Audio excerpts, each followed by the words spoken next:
ஒருத்தர் ரொம்ப கவலையோடு உட்காந்துருந்தார். எதை பற்றி சார் கவலைப்படுறீங்கன்னு கேட்டோம். எதிர்காலத்தை பற்றி கவலைப்படுறேன்னார். ஏன்னு கேட்டோம். என்ன பண்ணுறதுன்னே தெரியல சார், எதிர்காலம் ஒரே இருட்டாக இருக்குது, பாதையே புரியலன்னார். இன்றைக்கி நம்ம இளைஞர்கள் பல பேருக்கு எதிர்காலம் இருட்டாக தான் தெரியுது. அவங்கெல்லாம் இந்த கதையை கொஞ்சம் கேட்கணும். ஒரு மலை அடிவாரத்தில் ஒரு சின்ன கிராமம். அந்த மலை ரொம்ப உயரமானது. அடர்த்தியாக செடி கொடிகள் மரங்கள் அதில் மண்டி கிடக்குது. பகல் வேளையில் இருட்டாக தான் இருக்கும், அவ்வளோ அடர்த்தி. அந்த மலை உச்சியில் ஒரு கோவில். நாள் ராத்திரியே புறப்பட்டால் தான் காலையில் அந்த கோவிலுக்கு போய் சேர முடியும். கிராமத்து இளைஞன் ஒருத்தன் அந்த மலை உச்சிக்கு போக வேண்டியிருந்தது. கையில் ஒரு விளக்கை எடுத்துக்கிட்டு நாள் ராத்திரியே புறப்பட்டான். புறப்பட்டு போனவன் கிராமத்து எல்லையிலேயே நின்றுட்டான். ஏன் தெரியுமா? அவன் கையில் இருந்த விளக்கோட வெளிச்சம் 10 அடி தூரத்துக்கு தான் தெரியுது. அது வரைக்கும் தான் பாதை தெளிவாக இருக்குது. அதுக்கு அப்பாலெல்லாம் ஒரே இருட்டாக இருக்குது, பாதை புரியல. இவன் யோசனை பண்ணி பார்த்தான். மனசுக்குள்ள ஒரு சந்தேகம். 10 அடி தூரம் தானே வெளிச்சம் தெரியுது, அப்படின்னா நாம் 10 அடி தூரம் தானே போக முடியும். அதுக்கும் அந்தாண்ட ஒரே இருட்டாக இருக்குதே, அதில் எப்படி நாம் நடந்து போகிறது? நாம் ரொம்ப தூரம் நடந்து போய் ஆகணுமே. அப்படிப்பட்ட நினப்பெல்லாம் அவனுக்கு வந்துட்டுது. இதுதான் அவன் மனசில் ஏற்பட்ட தயக்கம். இப்படி யோசிச்சுக்கிட்டே அந்த இளம் ஆசாமி புறப்பட்ட இடத்துலையே நின்றுக்கிட்டு இருக்கிறான். அந்த சமயத்தில் ஒரு வயசான பெரியவர் அந்த பக்கமாக வந்தார். அவர் கையில் இதை விட சின்னதாக ஒரு விளக்கு வச்சுருந்தார். அது எப்படின்னா, அது ஒரு 5 அடி தூரத்துக்கு தான் வெளிச்சம் காட்டுது. அவ்வளவு சின்ன விளக்கு.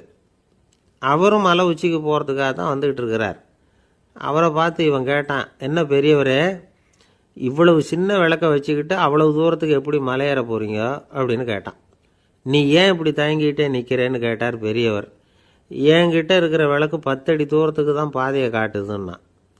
இப்போ பெரியவர் சொன்னார், தம்பி, உன் கையில் இருக்கிற விளக்கு கொடுக்குற வெளிச்சத்தை வச்சு நீ முதல்ல 10 அடி தூரம் முன்னாடி போ. 10வது அடியில் போய் நின்றுக்கிட்டு பாரு, மறுபடியும் ஒரு 10 அடி தூரத்துக்கு பாதை தெரியும். இப்படி உன் கையில் இருக்கிற விளக்கு தொடர்ந்து வெளிச்சம் காட்டிக்கிட்டே இருக்கும். நீ முன்னேற முன்னேற அந்த வெளிச்சமும் முன்னேறும். அதனால் எத்தனை கிலோமீட்டர் தூரம் வேணும்னாலும் நீ இந்த 10 அடி தூரம் வெளிச்சத்தை வச்சுக்கிட்டே நீ போயிடலாம், புறப்படு அப்படின்னார். இப்போ தான் அந்த பெரியவர் சொன்னது இளைஞனுக்கு பளிச்சுன்னு புரிஞ்சுதான். உடனே உற்சாகமாக புறப்பட்டான், உச்சிக்கு போய் சேர்ந்தான். இந்த கதையிலேருந்து நாம் புரிஞ்சிக்க வேண்டியது என்ன தெரியுமா? நீண்ட கால திட்டம் ஒன்று போடும் பொழுது நமக்கு முன்னாடி இருக்கிறத மறந்துட்டு மனசை போட்டு குழப்பிக்கக்கூடாது. உங்கள் கையில் என்ன இருக்கோ அதுலேயே உங்கள் எதிர்காலம் மறைஞ்சிருக்குது. கண் முன்னாடி தெரியறத வச்சு ஆரம்பிங்க, போக போக வழி தானாக புலப்படும் அப்படிங்கிறார் ஒரு பெரியவர். பெரிய பயணங்களையெல்லாம் இப்படி தான் நடத்த வேண்டியிருக்கும். ஒவ்வொரு அடியாக எடுத்து வச்சா ஓடி போய் சேர்ந்து விடலாம். மலைச்சி போய் நின்றுட்டா நின்றுக்கிட்டே இருக்க வேண்டியது தான். நம்ம ஆள்லாம் ரொம்ப மோசமான இருக்கிறாங்க. ஒருத்தன் அப்படி தான் நீண்ட தூர பிரயாணம் ஒன்று புறப்பட்டான். ரயில் போய்கிட்டே இருந்தது. கொஞ்சம் தூரம் போச்சு, பாதி வழியில் கையில் வச்சுருந்த டிக்கெட்டை காற்றுல விட்டுட்டான். ஐயோ, என் டிக்கெட்டு போயிட்டுதே அப்படின்னு கத்த ஆரம்பிச்சிட்டான். பக்கத்தில் இருந்த பெரியவர் அவனை பார்த்து பரிதாபப்பட்டு, கவலைப்படாத தம்பி, போனால் போகுது, வேறு டிக்கெட் வாங்கிக்கலாம் அப்படின்னு ஆறுதல் சொன்னார். அதுக்கு அவன் சொல்கிறான், சார், நான் அதுக்காக அழலை, அந்த டிக்கெட்டு கிடைச்சா தானே நான் எந்த ஊருக்கு போகணுங்கிறது எனக்கு தெரியும் அப்படிங்கிறான். ஒரு ஊரில் ஒரு ஞானி இருக்கிறார். ரொம்ப பெரிய ஞானி. ரொம்ப வயசாகிட்டுது. கடைசி காலத்தில் அவர்கிட்ட சில பேர் வந்தாங்க. உங்கள் குரு யார் அப்படின்னு கேட்டாங்க. அவர் நிமிர்ந்து பார்த்தார். எனக்கு ஆயிரக்கணக்கான குருமார்கள் உண்டு. அவங்க பேரெல்லாம் சொல்லணும்னா இந்த காலம் பத்தாது. ஆனால் முக்கியமான ஒரு 3 பேரை பற்றி மட்டும் உங்களுக்கு சொல்கிறேன் அப்படின்னாராம். அப்புறம் சொன்னார், அந்த 3 பேரில் ஒருத்தன் ஒரு திருடன். ஒரு சமயம் ஒரு பாலைவனம் வழியாக நான் போய்கிட்டு இருந்தேன். அப்போது வழி தவறி போய் ஒரு கிராமத்துக்கு போயிட்டேன். அது இருட்டு நேரம், நடு ராத்திரி, ஊரே உறங்கி போச்சு. அந்த நேரத்தில் ஒரு ஆள் மட்டும் ஒரு வீட்டு சுவத்தில் ஏதோ பண்ணி உள்ளே நுழையிறதுக்கு முயற்சி பண்ணிகிட்ருக்கிறான். அவங்கிட்ட போய், நான் இன்றைக்கி இங்கே எங்கே தங்க முடியும் அப்படின்னு கேட்டேன். அதுக்கு அவன், இந்த ராத்திரி வேளையில் அது ரொம்ப சிரமம், ஒரு திருடனோட உங்களால் தங்க முடியும்னா நீங்கள் என்னோட தங்கலாம் அப்படின்னா. நான் அவங்க கூட 1 மாதம் தங்கியிருந்தேன். ஒவ்வொரு நாள் ராத்திரியும், இப்போ நான் என்னுடைய வேலைக்கு போகிறேன், நீங்கள் ஓய்வு எடுத்துக்கோங்க அப்படின்னு சொல்லிவிட்டு போவான். அவன் திரும்பி வந்த உடனே உனக்கு ஏதாவது கிடச்சிதான்னு நான் கேட்பேன். அதுக்கு அவன், இன்றைக்கி ராத்திரி ஒன்றும் இல்லை, நாளைக்கு மறுபடியும் முயற்சி பண்ணுவேன் அப்படின்பா.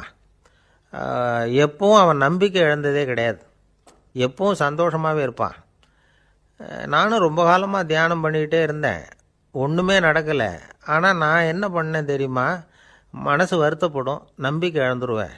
அப்போல்லாம் அந்த திருடனுடைய விடாமுயற்சி தான் ஞாபகத்துக்கு வரும். அதனால் அந்த திருடன் எனக்கு ஒரு குரு. என்னுடைய 2வது குரு யாருன்னா அது ஒரு நாய். இது எப்படின்னா, ஒரு சமயம் எனக்கு ரொம்ப தாகமாக இருந்தது, ஒரு நதியை நோக்கி போய்கிட்டு இருந்தேன். அப்போது ஒரு நாயும் வந்தது, அதுக்கும் தாகம். ஓடி வந்து ஆற்றை பார்த்துது, அதோட நிழல் வந்து ஆற்றுல தெரிஞ்சுது. அதை பார்த்ததும் பயந்துட்டுது. அதாவது அது தன்னுடைய சொந்த உருவத்தையே கண்டு பயந்தது. அதை பார்த்து குறைக்குது, திரும்பி ஓடிச்சு. ஆனால் அதுக்கு தாகம் அதிகமாக இருந்ததுனால அது மறுபடியும் திரும்பி வந்தது.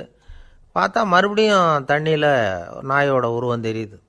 இப்படி சில தடவை பண்ணிச்சு, இருந்தாலும் கடைசியில் தண்ணியில் குதிச்சுட்டுது துணிஞ்சி. இப்படி குதித்த உடனே அதோட உருவமும் மறைஞ்சுட்டுது. இதை பார்த்தேன். நான் என்ன புரிஞ்சுக்கிட்டேன்னா, எவ்வளவு தான் பயம் இருந்தால் கூட ஒருத்தன் தைரியமாக காரியத்தில் இறங்கணும் அப்படிங்கிறத புரிஞ்சுக்கிட்டேன். இந்த போதனை அந்த நாய்கிட்ட இருந்து எனக்கு கிடைச்சிது. இது ஒன்று. அடுத்தது என்னுடைய 3வது குரு யாருன்னா அது ஒரு சின்ன குழந்தை. நான் ஒரு சமயம் ஒரு நகரத்துக்கு போனேன். அங்கே ஒரு குழந்தை எரிகிற மெழுகுவத்தி ஒன்று எடுத்துக்கிட்டு வந்தது.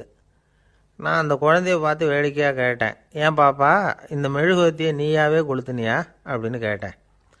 ஆமான்னுது அந்த குழந்தை. சரி, இந்த மெழுகுவத்தி முன்னாடி எரியாமல் இருந்தது, இப்போ எரியுது, இந்த மெழுகுவத்திக்கு வெளிச்சம் எங்கேருந்து வந்தது, அதை எனக்கு காட்ட முடியுமா அப்படின்னு கேட்டேன் அந்த குழந்தைகிட்ட. இதுக்கு அந்த குழந்தை சிரிச்சுக்கிட்டு அந்த மெழுகுவத்தியை ஊதி அணைச்சுட்டுது. அதுக்கப்புறம் என்னை பார்த்து கேட்டுது, இப்போ இந்த மெழுகுவத்தியின் வெளிச்சம் போனதை பார்த்தீங்க இல்லையா, அது எங்கே போச்சுன்னு எனக்கு சொல்லுங்க அப்படின்னுது. அந்த குழந்தை இப்படி கேட்டதும் என்கிட்ட இருந்த ஆணவம் அழிஞ்சுட்டுது. நான் படித்ததெல்லாம் அந்த வினாடியில் சுக்கு நூறாக போயிட்டுது. என்னுடைய முட்டாள்தனத்தை நான் உணர்ந்தேன் அப்படின்னு இவ்வளவும் அந்த ஞானி விவரமாக சொன்னாராம். அதனால் நாம் இன்னார்கிட்டே இருந்து தான் இதை கற்றுக்கணுங்கிறது இல்லை, யாருக்கிட்டே இருந்தும் எதையும் கற்றுக்கலாம். நம்மால் ஒருத்தன் ஒரு நாய் வளர்த்துக்கிட்டு இருந்தான். அந்த நாய்க்கு வால் கிடையாது, யாரோ ஏற்கனவே வெட்டி எடுத்துட்டாங்க. இந்த நாய் தான் சார் எனக்கு குரு, அதுக்கிட்டே இருந்து கூட நான் பாடம் கற்றுக்கிட்டு இருக்கிறேன் அப்படின்னா. அப்படி என்ன கற்றுக்கிட்டேன் அந்த வால் இல்லாத நாய்கிட்டே இருந்து அப்படின்னு கேட்டோம். நாம் யாருக்கிட்டையும் வாலாட்டக்கூடாது அப்படிங்கிற பாடத்தை அதுக்கிட்டே இருந்து தான் நான் கற்றுக்கிட்டேன் அப்படின்னா. என்னுடைய நண்பர் ஒருத்தர் ஆழ்ந்த சிந்தனையில் இருந்தார். என்ன யோசனை பண்ணுறீங்கன்னு கேட்டேன். தலைவர் ஆகணும்னு பார்க்குறேன், அதுதான் என்ன வழின்னு யோசிச்சுக்கிட்டு இருக்கேன்னார். நான் கூட அது மாதிரி யோசித்து பார்த்தேன். அதுக்கப்புறம் அந்த யோசனையை கை விட்டுட்டேன் அப்படின்னோம். ஏன்னு கேட்டார். அதுக்கான தகுதிகள் நமக்கு இல்லைங்கிறது புரியுது. அது நமக்கு புரியறத விட நம்ம விட மற்றவங்களுக்கு நல்லா புரிஞ்சு போச்சு. அதனால் பேசாமல் கம்முன்னு இருந்துடுறது தான் நல்லது அப்படின்னோம். தலைவர் ஆகிறதுக்கு தகுதிகள் வேறு உண்டோ அப்படின்னு கேட்டார். அவர் யதார்த்தமாக தான் கேட்குறார். நாங்கள் உடனே எங்ககிட்ட இருந்த ஒரு புஸ்தகத்தை எடுத்து அவர்கிட்ட கொடுத்தோம், படித்து பாருங்கன்னு. தலைவர் ஆகிறதுக்கு என்ன வழி அப்படிங்கிறத பற்றி அதில் போட்டிருக்கிறாங்க. முதல் வழி என்ன தெரியுமா, ஒரு 4 பேர் முன்னாடி இல்லைன்னா ஒரு கூட்டத்துக்கு முன்னாடி நீங்கள் பேச போகிறீங்க. அப்போ எப்படி ஆரம்பிக்கணும்னா, உண்மையான புகழ்ச்சி, நேர்மையான பாராட்டு, இதோடு ஆரம்பிக்கணும். எடுத்ததுமே அது சரியில்லை இது சரியில்லைன்னு பேசிகிட்டு இருக்கக்கூடாது. மக்களை பார்த்து நீங்கள் தான் தப்பு பண்ணிவிட்டீங்க அப்படின்னு நேரடியாக சொல்லக்கூடாது. தவறு இருந்தாலும் அதை மறைமுகமாக ஏதாவது கதை சொல்லி அதிலிருந்து அவங்க புரிஞ்சுக்கிற மாதிரி செய்யணும். அடுத்தவங்க பண்ண தப்பு என்னன்னு அலசறதுக்கு முன்னாடி நீங்கள் பண்ணின தப்பு என்னங்கிறத பற்றியே பேசுங்க. எதுக்கும் நேரடியாக உத்தரவு போட்டுக்கிட்டு இருக்கக்கூடாது. இதை நீங்கள் செய்யணும் அப்படின்னு சொல்கிறதுக்கு பதிலாக நீங்கள் இப்படி செஞ்சால் எப்படி இருக்கும் அப்படின்னு கேள்வி மாதிரி கேட்கணுமா. இப்படி கேட்டால் அது உத்தரவு மாதிரி தெரியாதான். அடுத்தவங்க மரியாதையை காப்பாற்றுறது மாதிரி பேசணுமா. உங்கள் பேச்சு இன்னொருத்தரை அவமானப்படுத்துறது மாதிரி இருக்கக்கூடாதான். ஏண்டா இவங்கிட்ட போய் மாட்டிக்கிட்டோம்னு யாரும் நினச்சிடக்கூடாது. ஒவ்வொரு சின்ன வளர்ச்சியையும் பாராட்டணும். வெற்றி சாதாரணமாக இருந்தாலும் பாராட்டாமல் இருந்துடக்கூடாது. பாராட்டும் பொழுது தாராளமாக இருக்கணும், குறை சொல்லும் பொழுது கவனமாக இருக்கணும். வாய்க்கு வந்தபடி பேசிவிட்டா அதுக்கப்புறம் வகையாக மாட்டிக்கிட்டு முழிக்க வேண்டியிருக்கும். நீங்கள் பேசுகிறது இன்னொருத்தருக்கு ஒரு கௌரவத்தையும் மரியாதையும் உண்டு பண்ணுறது மாதிரி இருக்கணும். நீங்கள் பேசுகிறது அடுத்தவங்களுக்கு இருக்கிற கொஞ்ச நெஞ்ச மரியாதையும் எடுத்து விடுறது மாதிரி இருக்கக்கூடாது.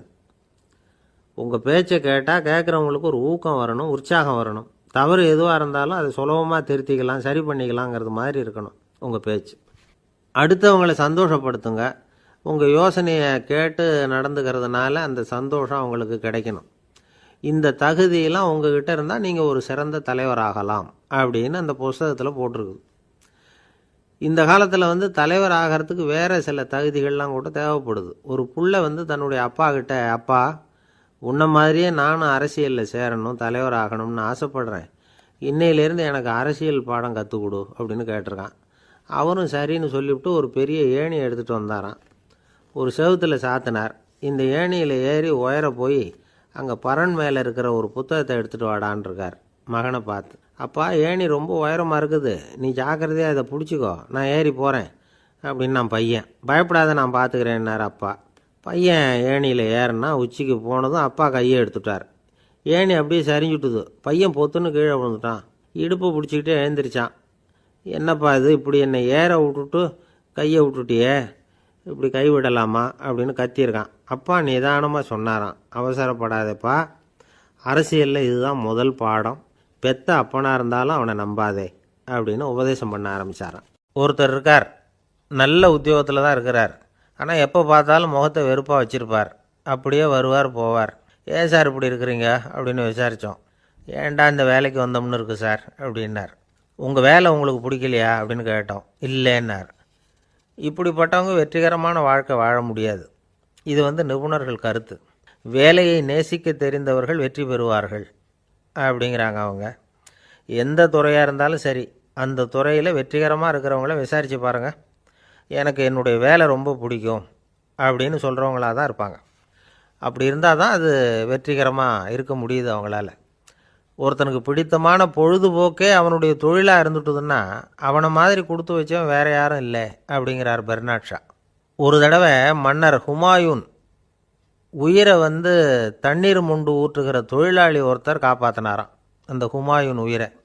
உடனே மன்னர் கேட்டிருக்கார், உனக்கு என்ன வேணும்னாலும் கேளு தரேன், உயர் பதவி வேணுமா அப்படின்னு கேட்டாராம். மன்னா, மக்களின் தாகம் தீர்க்கக்கூடிய இந்த பணியை விட உயர்ந்தது உண்டா அப்படின்னாராம் அந்த தொழிலாளி. அவரால் அவருடைய வேலையை நேசிக்க முடிஞ்சுது, அதனால் மகிழ்ச்சியாக இருக்க முடிஞ்சுது. நாமெல்லாம் அப்படி இல்லை, வேலை கிடைக்கிற வரைக்கும் கிடைச்சா போதும் அப்படின்னு இருக்கோம். கிடைச்சதுக்கப்புறம் ஏன்டா இந்த வேலைக்கு வந்தோம்னு ரொம்பவும் அழுத்துக்குவோம். சரி, நாம் இருக்கிற இடத்துல நாம் வெற்றிகரமாக இருக்க வழி உண்டா அப்படின்னா உண்டுன்னு சொல்கிறாங்க. அதாவது மன இயல் நிபுணர்கள் இருக்கிறாங்க இல்லையா, அவங்க அதுக்கு முக்கியமாக 6 வழிகள் சொல்கிறாங்க. நீங்கள் ஒரு அலுவலகத்தில் வேலை பார்க்குறவரா அப்படின்னா இதை கேளுங்க. அதாவது உங்கள் மேலதிகாரி எதிர்பார்ப்புக்கு தகுந்த மாதிரி உங்கள் வேலை இருக்குதா? அப்படி இல்லைன்னா முதல்ல உங்கள் வேலையின் தரம் உயரணும். உங்களுக்கு மேலே கீழே வேலை பார்க்குற பணியாளர்கள்கிட்ட நல்ல விதமாக பழகிறீங்களா? அந்த உறவு முறையில் ஏதாவது குறை இருந்தால் அதை கண்டுபிடிச்சி சரி பண்ணுங்கள். நம்பிக்கைக்கு உரியவர் அப்படின்னு நீங்கள் பேர் எடுக்கணும். நீங்கள் எடுக்கிற முடிவு நல்ல முடிவாக தான் இருக்கும் அப்படின்னு அடுத்தவங்க சொல்லணும். உங்கள் தோற்றத்துக்கு முக்கியத்துவம் கொடுங்க. இது மனம் உடல் ரெண்டும் சம்மந்தப்பட்டது. அதனால் மனசையும் ஆரோக்கியமாக வச்சுருக்கணும், உடம்பையும் ஆரோக்கியமாக வச்சுருக்கணும். உங்களுடைய நிர்வாகம் செயல்படுற விதத்தை நல்லா புரிஞ்சு வச்சுக்கணும். உங்களுடைய நிர்வாகம் இப்போ ஒரு காரியம் செய்யுதுன்னு வச்சுங்க, ஏன் அப்படி செய்யுது, எதுக்காக அப்படி செய்யுது, அதனுடைய குறிக்கோள் என்ன, அது நீடிக்கிறதுக்கு காரணம் என்ன, இதையெல்லாம் தெரிஞ்சுக்கணும். சிரிப்புக்கு வஞ்சகம் பண்ணக்கூடாது, நல்லா சிரிக்கணும், அப்போ தான் அது திரும்ப கிடைக்கும். கடந்த கால தோல்வியை பற்றி கவலைப்படக்கூடாது. முதலாளி விருப்பம் தெரிஞ்சு நடந்துக்கிறது நல்லது தான். அதுக்காக காக்கா பிடிக்கணுங்கிற அவசியம் இல்லை. உங்களுக்கு ஒரு பொறுப்பான வேலை கிடைக்குது, உடனே சத்தம் குழப்பம் அப்படின்னு சூழ்நிலையை இறுக்கமாக ஆக்கிடக்கூடாது. எந்த சூழலையும் இயல்பாக கையாளக்கூடியவர் அப்படிங்கிறத காட்டணும். இதெல்லாம் உங்கள் துறையில் நீங்கள் வெற்றி பெற நிபுணர்கள் சொல்கிற யோசனைகள். இவ்வளவு விவரமும் சொல்லிவிட்டு ஒருத்தரை பார்த்து கேட்டோம், இப்போ சொல்லுங்கள், நீங்கள் செய்கிற வேலை உங்களுக்கு பிடிச்சிருக்குதா அப்படின்னோம். ரொம்ப ரொம்ப பிடிச்சிருக்குது அப்படின்னார். சரி, என்ன செஞ்சிட்ருக்குறீங்க அப்படின்னு கேட்டோம். சும்மா தான் இருக்கிறேன் அப்படின்னார் அவர். சில பேரை இப்படி சொல்கிறது உண்டு, அடுத்தவங்களை அனுசரித்து நடந்துக்க தெரியல, அவன் என்ன சார் மனுஷன் அப்படிம்பாங்க. சக மனிதர்களோடு எப்படி பழகிறது அப்படின்னு தெரியாததுனாலேயே பல பேர் இன்றைக்கி சங்கடப்பட்டுக்கிட்டு இருக்கிறாங்க. வசதி வாய்ப்பெல்லாம் சரியாக இருக்கும், ஆனால் வாழ்க்கை சரியாக இருக்காது. இன்னொருத்தர்கிட்ட எப்படி பேசுறது பழகிறதுங்கிறது தெரியாததுனால தான் இந்த அவஸ்தை. சரி, இந்த அவஸ்தை இல்லாமல் வாழறது எப்படி? இதுக்கு அனுபவசாலிகள் சில வழிமுறைகளை சொல்கிறாங்க. அதெல்லாம் என்னென்னங்கிறத இப்போ தெரிஞ்சுக்குவோம். முதல்ல நம்ம நாக்கு நம்ம கண்ட்ரோலில் இருக்கணும். வார்த்தைகளை கொட்டிவிட்டு அதுக்கப்புறம் அள்ள முடியாமல் கடந்து கஷ்டப்படக்கூடாது. எப்படி பேசுகிறோங்கிறதும் முக்கியம், பேசுகிறப்ப எப்படி முகத்தை வச்சுருக்கிறோங்கிறதும் முக்கியம். அன்பாக பேசினாலும் நல்லாயிருக்கும். அப்படி பேசுகிறப்ப ஆதரவாக அவர் தோள் மேலே ஒரு கையை போட்டுக்கிட்டு பேசினா இன்னமும் நல்லாயிருக்கும். ரெண்டாவது விஷயம், இன்னொருத்தர்கிட்ட பேசுகிறப்போ வாக்குறுதிகளை அள்ளி வீசக்கூடாது. கொடுக்குற வாக்குறுதி குறைச்சலாக இருக்கணும். அப்படி கொடுத்த வாக்குறுதியை கண்டிப்பாக நிறைவேற்றணும். நாம் ஒருத்தரை பாராட்டுறோம் அல்லது அவரை பற்றி அபிப்பிராயம் சொல்கிறோம்னா அது ஆக்கப்பூர்வமாக இருக்கணும். நம்ம பாராட்டு அல்லது விமர்சனம் அடுத்தவருடைய முன்னேற்றத்துக்கு உதவுறது மாதிரி இருக்கணும். நாம் சொல்கிறத கேட்டுட்டு அவன் தலையில் கையை வச்சுட்டு உட்காந்துடக்கூடாது. எப்பவும் உற்சாகமாக இருக்கணும், முகம் மலர்ச்சியாக இருக்கணும். மனுஷன் இருந்தால் வருத்தம், கவலை, ஏமாற்றம் எல்லாம் இருக்க தான் செய்யும். அதெல்லாம் மனசில் இருக்கட்டும். அந்த வருத்தமும் கவலையும் ஏமாற்றமும் சேர்ந்துக்கிட்டு நம்ம முகத்தில் இருக்கிற மலர்ச்சியை மூடி மறைக்கிறதுக்கு நாம் இடம் கொடுத்துடக்கூடாது. எந்த விஷயத்தை பற்றி யாருக்கிட்ட பேசினாலும் வெளிப்படையாக பேசணும், திறந்த மனசோடு பேசணும். மூடி மறைச்சி முழுங்கிக்கிட்டு இருக்கக்கூடாது. இன்னொருத்தர்கிட்ட பேசுகிறப்போ விவாதம் பண்ணுங்க, அது தப்பு இல்லை. ஆனால் வாதாடிக்கிட்டு இருக்கக்கூடாது. அதாவது என்ன சொல்கிறாங்கன்னா, டிஸ்கஸ் பண்ணலாம், ஆர்கியூ பண்ணக்கூடாதான். நம்மக்கிட்ட இருக்கிற நல்ல குணங்களை நாம் எடுத்து சொல்லிகிட்டு இருக்கக்கூடாது. அந்த நல்ல குணங்களே நம்மளை பற்றி எடுத்து சொல்லணும், அது மாதிரி நடந்துக்கணும். அதே மாதிரி அடுத்தவங்க கிட்ட உள்ள கெட்ட குணங்களை பற்றி அவசியம் இல்லாமல் நாம் பேச வேண்டியதில்லை. உங்களை பற்றி யாராவது தப்பாக பேசுகிறாங்களா, அப்படி அவங்க பேசுகிறதுல உண்மை இல்லையா அப்படின்னா அதை நீங்கள் பொருட்படுத்த வேண்டியதில்லை, விட்டுடலாம். அது தானாக போயிடும். ஒரு 4-5 பேரோட பேசிக்கிட்டு இருந்தீங்கன்னா எல்லாருக்கும் முக்கியத்துவம் கொடுங்க, யாரையும் அலட்சியப்படுத்தாதீங்க. தமாஷா பேசலாம், ஆனால் அவங்க தமாஷ் அடுத்தவங்களை கேலி பண்ணுறதா இருக்கக்கூடாது. நமக்கு கிடைக்க வேண்டியது கிடைக்கலையே அப்படிங்கிற தவிப்பு நம்மக்கிட்ட இருக்கக்கூடாது, அது தேவையில்லை. உங்கள் செயல்பாடுகள் தெளிவாக இருக்கட்டும், பாராட்டு தானாக அவங்கள தேடிட்டு வரும். இன்னொரு மனுஷனுடைய மனசில் கௌரவமான ஒரு இடத்த பிடிக்கணும்னா நாம் இந்த குணத்தையெல்லாம் நம்மக்கிட்ட வளர்த்துக்கணும். இதெல்லாம் அனுபவசாலிகள் சொல்லியிருக்கிற குறிப்புகள். இந்த குறிப்புகளை சரியாக புரிஞ்சுக்கணும், அது முக்கியம். தப்பாக புரிஞ்சுக்கிட்டா என்ன ஆகும் தெரியுமா? இதை கேளுங்க. ஒருத்தர் வந்தார், சார் அடுத்தவங்க தோள் மேலே கையை போட்டுக்கிட்டு அன்பாக பேசணும்னு சொன்னீங்க, அப்படி தான் பேசினேன். அவர் முதுகை கூட தட்டி கொடுத்தேன், என் வேலை போயிட்டுது சார், வீட்டுக்கு அனுப்பிச்சிட்டாங்க அப்படின்னார். யாருக்கிட்ட அப்படி பேசுனீங்கன்னு கேட்டோம். என் முதலாளிகிட்ட சார் அப்படிங்கிறார் ரொம்ப சோகமாக. ஒரு அரசனும் அமைச்சரும் ஒரு நாள் ரொம்ப சாவகாசமாக பேசிக்கிட்டு இருந்தாங்களாம். அரசன் அமைச்சரை பார்த்து ஒரு கேள்வி கேட்டிருக்கார். ஏங்க அமைச்சரே, ஆசை இல்லாத ஒரு மனுஷனால் இருக்க முடியுமா அப்படின்னு. ஏன் முடியாது, துறவி அப்படிங்கிறவங்கெல்லாம் அப்படிப்பட்டவங்க தானே அப்படின்னாராம் அமைச்சர். அவங்கெல்லாம் உண்மையிலேயே ஆசையை விட்டவங்க தானா அப்படின்னு கேட்டாராம் ராஜா. அப்படி தான் இருக்கணும் அப்படின்னாராம் அமைச்சர். அப்படின்னா ஆசையே இல்லாத ஒரு உண்மையான துறவியை நான் பார்க்கணுமேன்னார். அது என்ன பிரமாதம், அதுக்கு நான் ஏற்பாடு பண்ணுறேன் அப்படின்னு விட்டார் இவர். சொல்லிவிட்டு உடனே புறப்பட்டு போனார். அங்கே தேடினார். அப்புறம் தான் அவருக்கு புரிஞ்சுது உண்மை துறவியை கண்டுபிடிக்கிறது எவ்வளவு கஷ்டமான காரியம்னு. இருந்தாலும் ராஜா கிட்ட சொல்லியாச்சே, உண்மை துறவியை காட்டுறேன்னு. இப்போ என்ன பண்ணுறது? ராஜா கிட்ட சொன்னபடி நடக்கலைன்னா அவருக்கு கோபம் வந்துடும். அமைச்சர் ஒரு யோசனை பண்ணார். அவருக்கு ஒரு வழி தெரிஞ்சுது. அதுதான் சரின்னு முடிவு பண்ணார். அதாவது அந்த ஊரில் அவருக்கு தெரிஞ்ச நாடக நடிகர் ஒருத்தர் இருக்கிறார், நல்லா நடிப்பார். அவரை போய் பார்த்தார். இதை பாருப்பா, எனக்காக நீ ஒரு காரியம் செய்யணும்னார். என்னன்னு கேட்டார் அவர். நீ ஒரு துறவி மாதிரி கொஞ்ச நேரத்துக்கு நடிக்கணும். ராஜா உன்னை பார்த்துட்டு போகிற வரைக்கும் நடி, அது போதும். அதுக்காக உனக்கு 10,000 ரூபா தரேன் அப்படின்னார். அவர் எந்த காலத்தில் இவ்வளவு பணத்தை மொத்தமாக பார்த்துருக்கார்.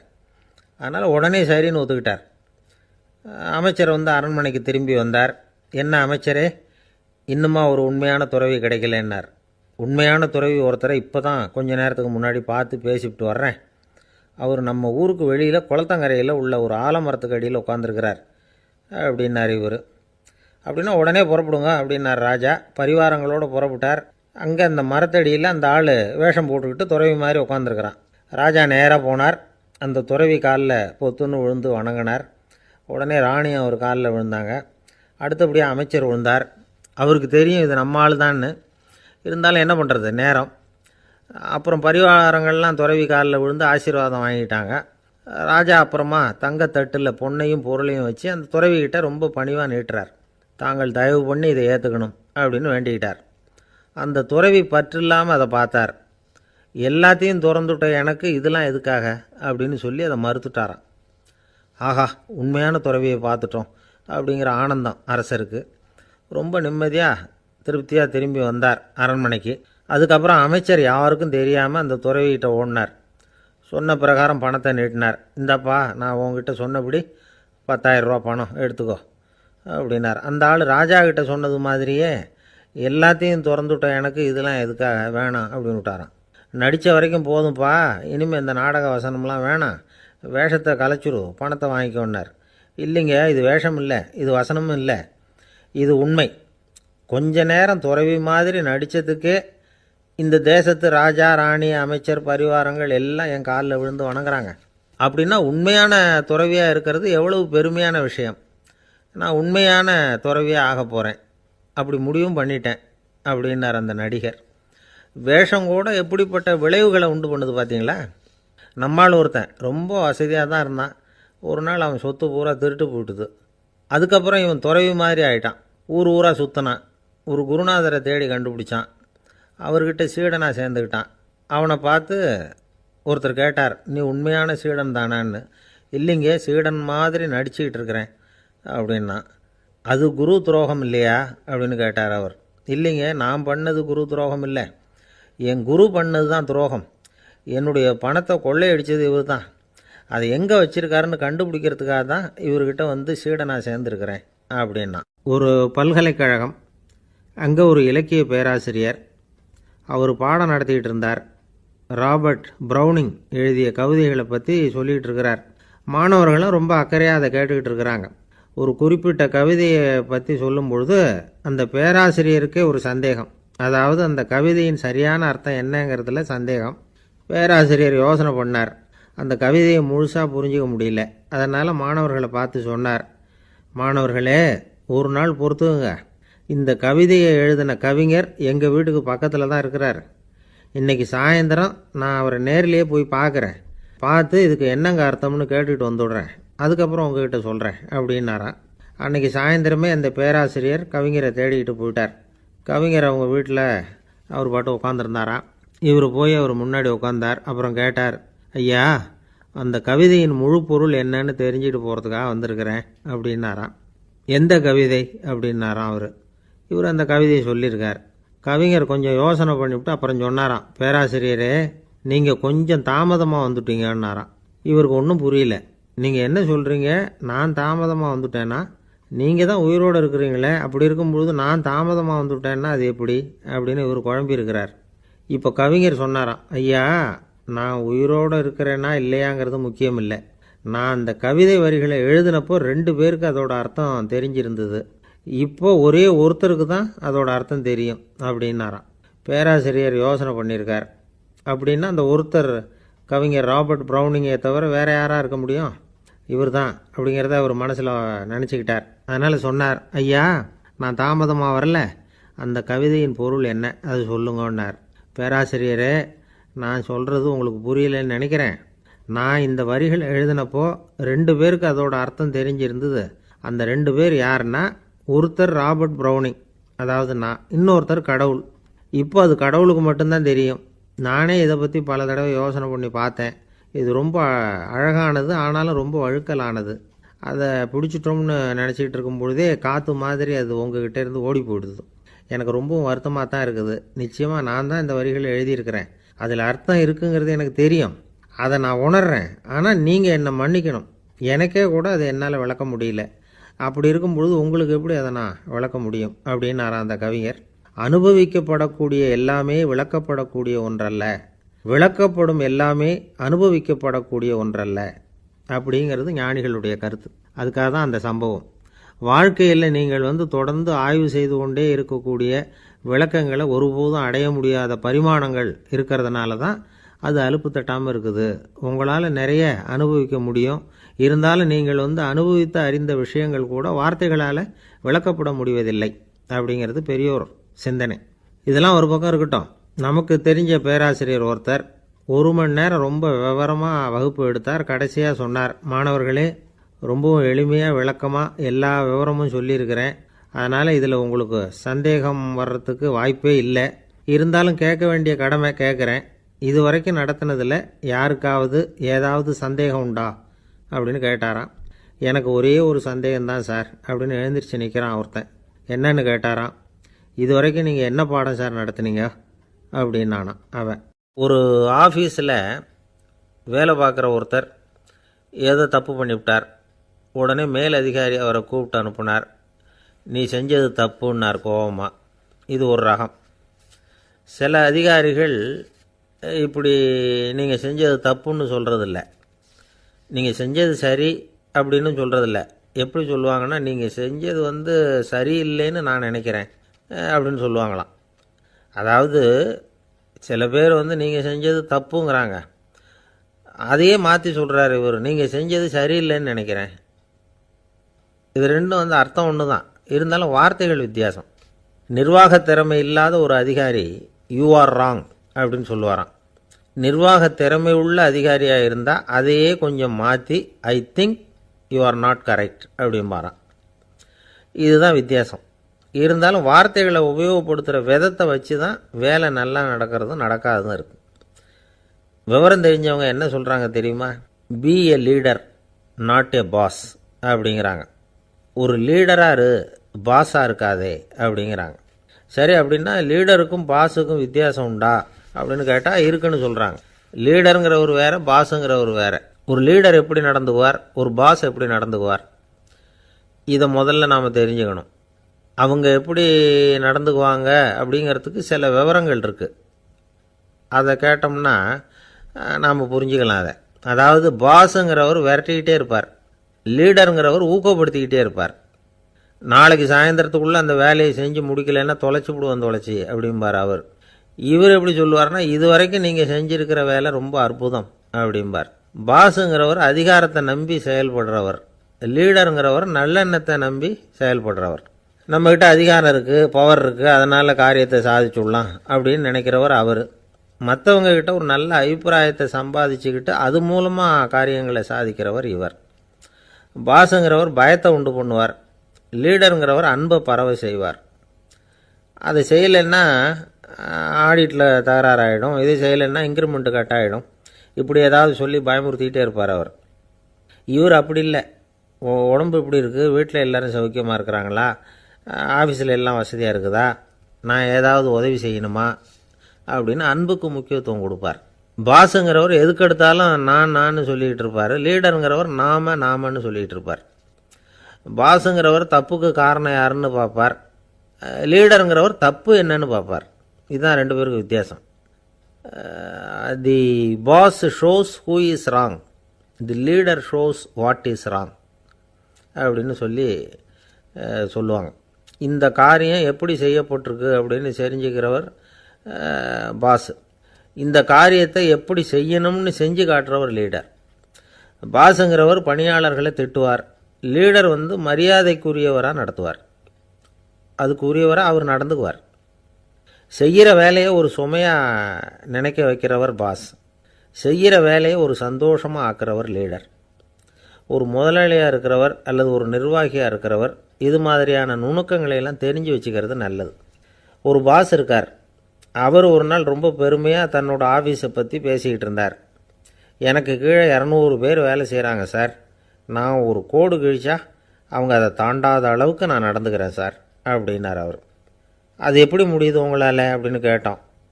நான் கோடே கிழிக்கிறதில்ல சார் அப்படின்னார். அரேபிய நாடு, அங்கே ஒரு ஆட்சி தலைவர், அரேபிய நாட்டு ஆட்சி பொறுப்பை ஏற்றுக்கிட்டவர். அவர் ஆட்சி பொறுப்பை ஏற்றுக்கிட்ட பிறகு ஒரு நாள் ஒரு தெருவில் நடந்து போய்கிட்டு இருந்தார். அவர் தோளில் ஒரு பெரிய துணி மூட்டை, அதை சுமந்துக்கிட்டு கடத்தெருவை நோக்கி அவர் போய்கிட்டு இருக்கிறார். வழியில் அவரை சந்தித்தார் உமர். அவர் கேட்டார், கலீஃபா அவர்களே, எங்கே புறப்பட்டுட்டீங்க அப்படின்னு கேட்டார். கலீஃபான்னா ஆட்சி தலைவர்னு அர்த்தம். இதுக்கு அவர் சொன்னார், நான் துணி வணிகம் செய்கிறவன், அதனால் துணி வியாபாரம் செய்கிறதுக்காக போயிட்டுருக்கிறேன்னார். நீங்கள் இப்போ இந்த நாட்டுக்கு ஆட்சி தலைவர், ஆட்சி பொறுப்பில் இருக்கிறீங்க, நீங்கள் வியாபாரம் செய்ய போட்டால் அரசு பணிகளை செய்கிறது யார் அப்படின்னு கேட்டார் அவர். நான் அரசு பணிகளை மட்டுமே செஞ்சுக்கிட்டு இருந்தா என் குடும்பத்தை காப்பாற்றுறது யார் அப்படின்னு கேட்டார் அவர்.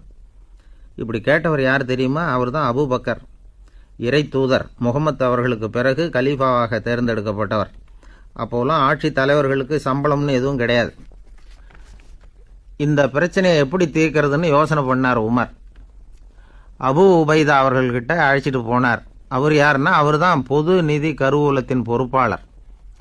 அவர்கிட்ட பிரச்சனையை சொன்னார். இது மாதிரி ஆட்சி தலைவருக்கு பொது நிதியிலிருந்து ஊதியம் அளிக்க முடியுமான்னு கேட்டார். பொது நிதி விதிகளின்படி அதுக்கு சாத்தியம் இல்லைன்னு சொல்லிவிட்டார் அவர். சரி, வேற ஏதாவது வழி இருக்குதான்னு கேட்டார் உமர். அபு உபைதா கொஞ்சம் யோசனை பண்ணி பார்த்தார். அப்புறமா சொன்னார், மக்காவிலிருந்து மதீனாவுக்கு குடிபெயர்ந்து வந்த அகதிகளுக்கு நிதி உதவி அளிக்கிறதுக்கு விதிகளில் இடம் இருக்கு. அப்படி பார்த்தா அபூபக்கரும் அகதி தானே, அதனால் எல்லா அகதிகளுக்கும் கொடுக்கறது மாதிரியே அவருக்கும் ஒரு தொகை அளிக்கலாம்னார். கலீஃபா அபூபக்கருக்கு இந்த அகதி உதவி தொகையைத்தான் கொடுத்துட்டு வந்தாங்களாம். குடும்ப செலவுக்கு அது போதுமானதாக இல்லை. இருந்தாலும் கலீஃபாங்கிறதுக்காக மற்ற அகதிகளை விட அதிகமாக தொகையை பெற அவர் விரும்பலை. மார்பு பக்கம் கிழிஞ்சிருந்த ஒரு மேலாடையை தான் அவர் அணிஞ்சிருந்தார். அவருடைய துணைவியார் அஸ்மா, அவங்க ஒரு நாள் தேன் அருந்த ஆசையாக இருக்குன்னாங்களாம். நமக்கு கிடைக்கிற ஊதியம் குடும்ப செலவுக்கே போதுமானதா இல்லையே, இந்த நிலையில் தேன் வாங்கிறதுக்கு காசுக்கு நான் எங்கே போவேன்ருக்கார் அவர். கொஞ்ச நாள் கழித்து அவங்க ஒரு தொகையை அவர்கிட்ட கொடுத்து தேன் வாங்கிட்டு வர சொன்னாங்களாம். இவருக்கு ஆச்சரியம், ஏது இந்த பணம்னு கேட்டிருக்காரு. நீங்கள் தினமும் குடும்ப செலவுக்காக கொடுத்துக்கிட்டு வந்த பணத்தில் கொஞ்சம் கொஞ்சமாக மிச்சப்படுத்தி வச்சேன்னாங்களாம்.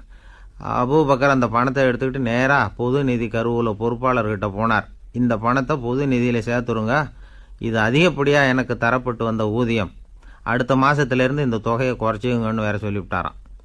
பசியை தணிக்க தேவையான அளவு உணவு, ஒரு ஜோடி உடை, இதை தவிர கூடுதலாக மக்கள் பொது நிதியிலிருந்து வாங்கிக்கிறதுக்கு என் குடும்பத்தாருக்கு உரிமை இல்லை அப்படின்னு சொல்லி கண்டிப்பாக சொல்லிவிட்டாராம். அவர் வாங்கிட்டு வந்த அந்த குறைந்த ஊதியம் கூட அவர் மனசை உறுத்திக்கிட்டே இருந்தது. கடைசி நேரம் அவர் தம்முடைய மகள் ஆயிஷா அவர்களை அழைச்சார். மகளே, இதுவரைக்கும் பொது நிதியிலிருந்து நான் வாங்கிட்டு வந்த தொகை என்னுடைய இதயத்தில் பாரமாக அழுத்திக்கிட்டு இருக்கு. என் தோட்டத்தை விற்று அதில் வர்ற பணத்திலேருந்து நான் இதுவரைக்கும் வாங்கிட்டு வந்த ஊதிய தொகையை கணக்கு போட்டு பொது நிதியில் சேர்த்து விடு அப்படின்னாராம். பதவி ஏற்கிறதுக்கு முன்னாடி தன்கிட்ட இருந்ததை விட இப்போ கூடுதலாக என்ன சொத்து இருக்குன்னு பார்த்துருக்கார். ஒரு ஒட்டகம், ஒரு கோப்பை, ஒரு பணியாள். இதையும் அடுத்தபடியாக கலீஃபாவா வர்றவர்கிட்ட ஒப்படைச்சிருங்க அப்படின்னு விட்டாராம். அதே மாதிரி அடுத்து வந்த உமர்கிட்ட ஒப்படைச்சாங்க. அப்போ உமர் சொன்னாராம், அபூபக்கரே, இந்த முன்மாதிரியால் உங்களுக்கு பிறகு இந்த ஆட்சி பொறுப்பை ஏற்கிறவர்களை பெரும் நெருக்கடிக்கு ஆளாகி விட்டீங்க அப்படின்னு சொல்லி ரொம்ப கண் கலங்கினாராம். கடைசியாக அபூபக்கர் தன்னுடைய குடும்பத்தாருக்கு விட்டு சென்ற சொத்து ஒரு படுக்கை விரிப்பு, ஒரு போர்வை, அவ்வளவுதான். இது சிந்திக்க வேண்டிய ஒரு செய்தி. ஒரு ஊரில் ஒரு மன்னர் இருந்தாராம். அமைச்சர் அவர்கிட்ட சொன்னாராம், மன்னா, நம்ம ராஜ்யத்தில் இனிமே லஞ்ச ஊழலே இருக்காதுன்னாராம். ஆஹா, அப்படின்னா ஊழல் பேர் வழிகளையெல்லாம் நாடு கடத்தியாச்சா அப்படின்னு கேட்டிருக்காரு மன்னர். இதுக்கு அவர், அப்படி இல்லைங்க, இனிமே கொடுக்கறதுக்கு ஜனங்கள்கிட்ட பணமே இல்லை அப்படின்னாராம். இயேசுநாதர்கிட்ட ஒருத்தர் கேட்டாராம், இயேசுவே, என்னை எவ்வளவு நேசிக்கிறீர்கள் அப்படின்னு. அவர் தன்னுடைய இரு கைகளையும் அகல விரித்து இவ்வளவு என்று சொல்லி சிலுவையில் உயிர் நீத்தார் அப்படின்னு சொல்லுவாங்க. அதாவது அந்த நேசிப்புக்கு எல்லை கிடையாது, அதே போல் மன்னிப்புக்கும் எல்லை கிடையாது. இது இயேசுநாதர் சொல்லி கொடுத்த ஒரு பாடம். இயேசுனுடைய சீடர்களில் ஒருத்தன் பீட்டர், அவன் ஒரு நாள் இயேசுநாதர்கிட்ட கேட்டிருக்கான், இயேசுவே, நான் என்னுடைய தம்பிக்கிட்ட அடிக்கடி சண்டை போட்டுக்கிட்டு இருக்கிறேன், என்னுடைய சகோதரன் கூட. அவனை நான் எத்தனை தடவை மன்னிக்கிறது? ஏற்கனவே 7 தடவை அவனை மன்னிச்சுட்டேன் அப்படின்னு சொல்லியிருக்கிறான். அப்போது இயேசு சொன்னாராம், மன்னிக்கிறதுக்கு எத்தனை தடவைங்கிற கணக்கெல்லாம் கிடையாது. எத்தனை தடவை உன்னுடைய சகோதரன் உன்னை கோபப்படுத்துகிறானோ அத்தனை தடவை நீ மன்னிக்கிறதுக்கும் தயாராக இருக்கணும், அதுதான் அப்படின்னு சொன்னாராம். அப்போ இவனுக்கு ஒன்றும் புரியல, இது என்ன அவன் தப்பு பண்ணிக்கிட்டே இருப்பான், நாம் மன்னிச்சுக்கிட்டே இருக்கிறதா அப்படிங்கிறது மாதிரி குழப்பமாக இருந்திருக்கிறான். அப்போது இயேசுநாதர் தன்னுடைய சீடன் பீட்டர்கிட்ட ஒரு கதை சொன்னாராம். அந்த கதை இன்றைக்கு நாம் எல்லாரும் சிந்தித்து பார்க்க வேண்டிய ஒரு கதை. அதாவது மன்னிப்பை விரும்புகிறவர்கள் மன்னிக்கவும் தயாராக இருக்க வேண்டும் அப்படிங்கிறது தான் அந்த கதையினுடைய தத்துவம். அந்த ஏசுநாதர் சொன்ன கதை என்னென்னா, ஒரு மன்னர் இருந்தார். அவர் ஒரு நாள் அரண்மனையில் உட்காந்து கணக்கு வழக்குகள்லாம் பார்த்துக்கிட்டு இருந்தார். நம்ம அரண்மனையிலேருந்து யார் யார் அரசாங்க கடன் வாங்கியிருக்கிறாங்க, யார் யார் திருப்பி செலுத்தியிருக்கிறாங்க அப்படிங்கிற விவரத்தையெல்லாம் பார்த்துக்கிட்டு இருந்தார். அப்போ தான் புரிஞ்சுது, அந்த அரண்மனையில் வேலை செய்கிற ஒருத்தனே அரசாங்க கடன் வாங்கியிருக்கிறான். எவ்வளவு? 10,000 பொற்காசுகள் வாங்கியிருக்கான் கடன். இந்த 10,000 பொற்காசுகளை திருப்பி செலுத்தலை அரசாங்கத்துக்கு. இது மன்னர் கவனத்துக்கு வந்தது. உடனே நம்ம அரண்மனையில் இருக்கிறவனே அரசு கடன் வாங்கி திருப்பி செலுத்தாமல் இருக்கான், அவனை கூப்பிட்டு வாங்கன்னு சொல்லி கூப்பிட்டுட்டு வந்தாங்களாம். விசாரிச்சிருக்கிறாங்க, என்னப்பா நீ எவ்வளோ ஒன்று? ஆமாங்க 10,000 பொற்காசுகள் வாங்கியிருக்கிறேன், இன்னும் திருப்பி கட்டலைன்னு இருக்கான். உடனே அவர் மன்னர் சொல்லியிருக்கிறார், நம்ம சட்டத்திட்டப்படி நீ உடனே பணத்தை திருப்பி கட்டிடு. அப்படி உன்னால் கட்ட முடியலன்னா உன்னுடைய வீடு வாசல் சொத்து சுகம் எல்லாத்தையும் விற்று அந்த பணத்தை அரசு கருவூலத்தில் சேர்த்துக்கிறதுக்கு நானே ஏற்பாடு பண்ணிடுறேன் அப்படின்னு அந்த மன்னர் சொன்னாராம். இவன் அப்படியே அதிர்ச்சி ஆகிட்டான். அப்படியே பொத்துன்னு காலில் விழுந்தானா, மன்னா என்னை மன்னிச்சுங்க, என்னால் முடியல, எனக்கு மன்னிப்பு கொடுங்க அப்படின்ட்டுருக்கான். உடனே அவர் எழுந்திரிச்சு, சரி நீ மன்னிப்பு கேட்டுவிட்டேன், அதனால் உன்னை மன்னிக்கிறேன், நீ பணம் கட்ட வேண்டாம் அப்படின்னு சொல்லி அந்த மன்னர் அவனை விட்டுட்டாராம். பணத்தையும் தள்ளுபடி கொண்டார், நீ திருப்பி கட்ட வேண்டான்னு. இவனுக்கு ரொம்ப மகிழ்ச்சி. அதனால் ரொம்ப உல்லாசமாக வந்துகிட்டு இருக்கிறான். தெருவில் வந்துக்கிட்டு இருக்கிறப்ப இவங்கிட்ட கடன் வாங்கின ஒருத்தன் எதுக்கு வந்துக்கிட்டு இருக்கான். அவன் இவங்கிட்ட ஒரு 100 பொற்காசுகள் கடன் வாங்கியிருக்கான். அவன் வந்தான், இவன் போய் அவன் சாட்டையை பிடிச்சிக்கிட்டான், நீ எப்படா என் கடனை திருப்பி கொடுக்க போகிறேன்னு.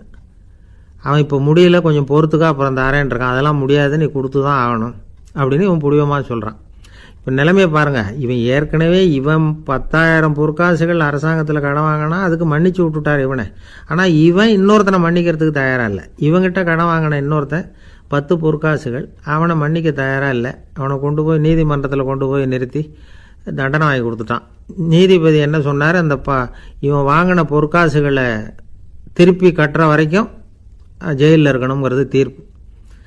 ஆனால் உடனே அரசர் காதில் வந்து விழுந்தது.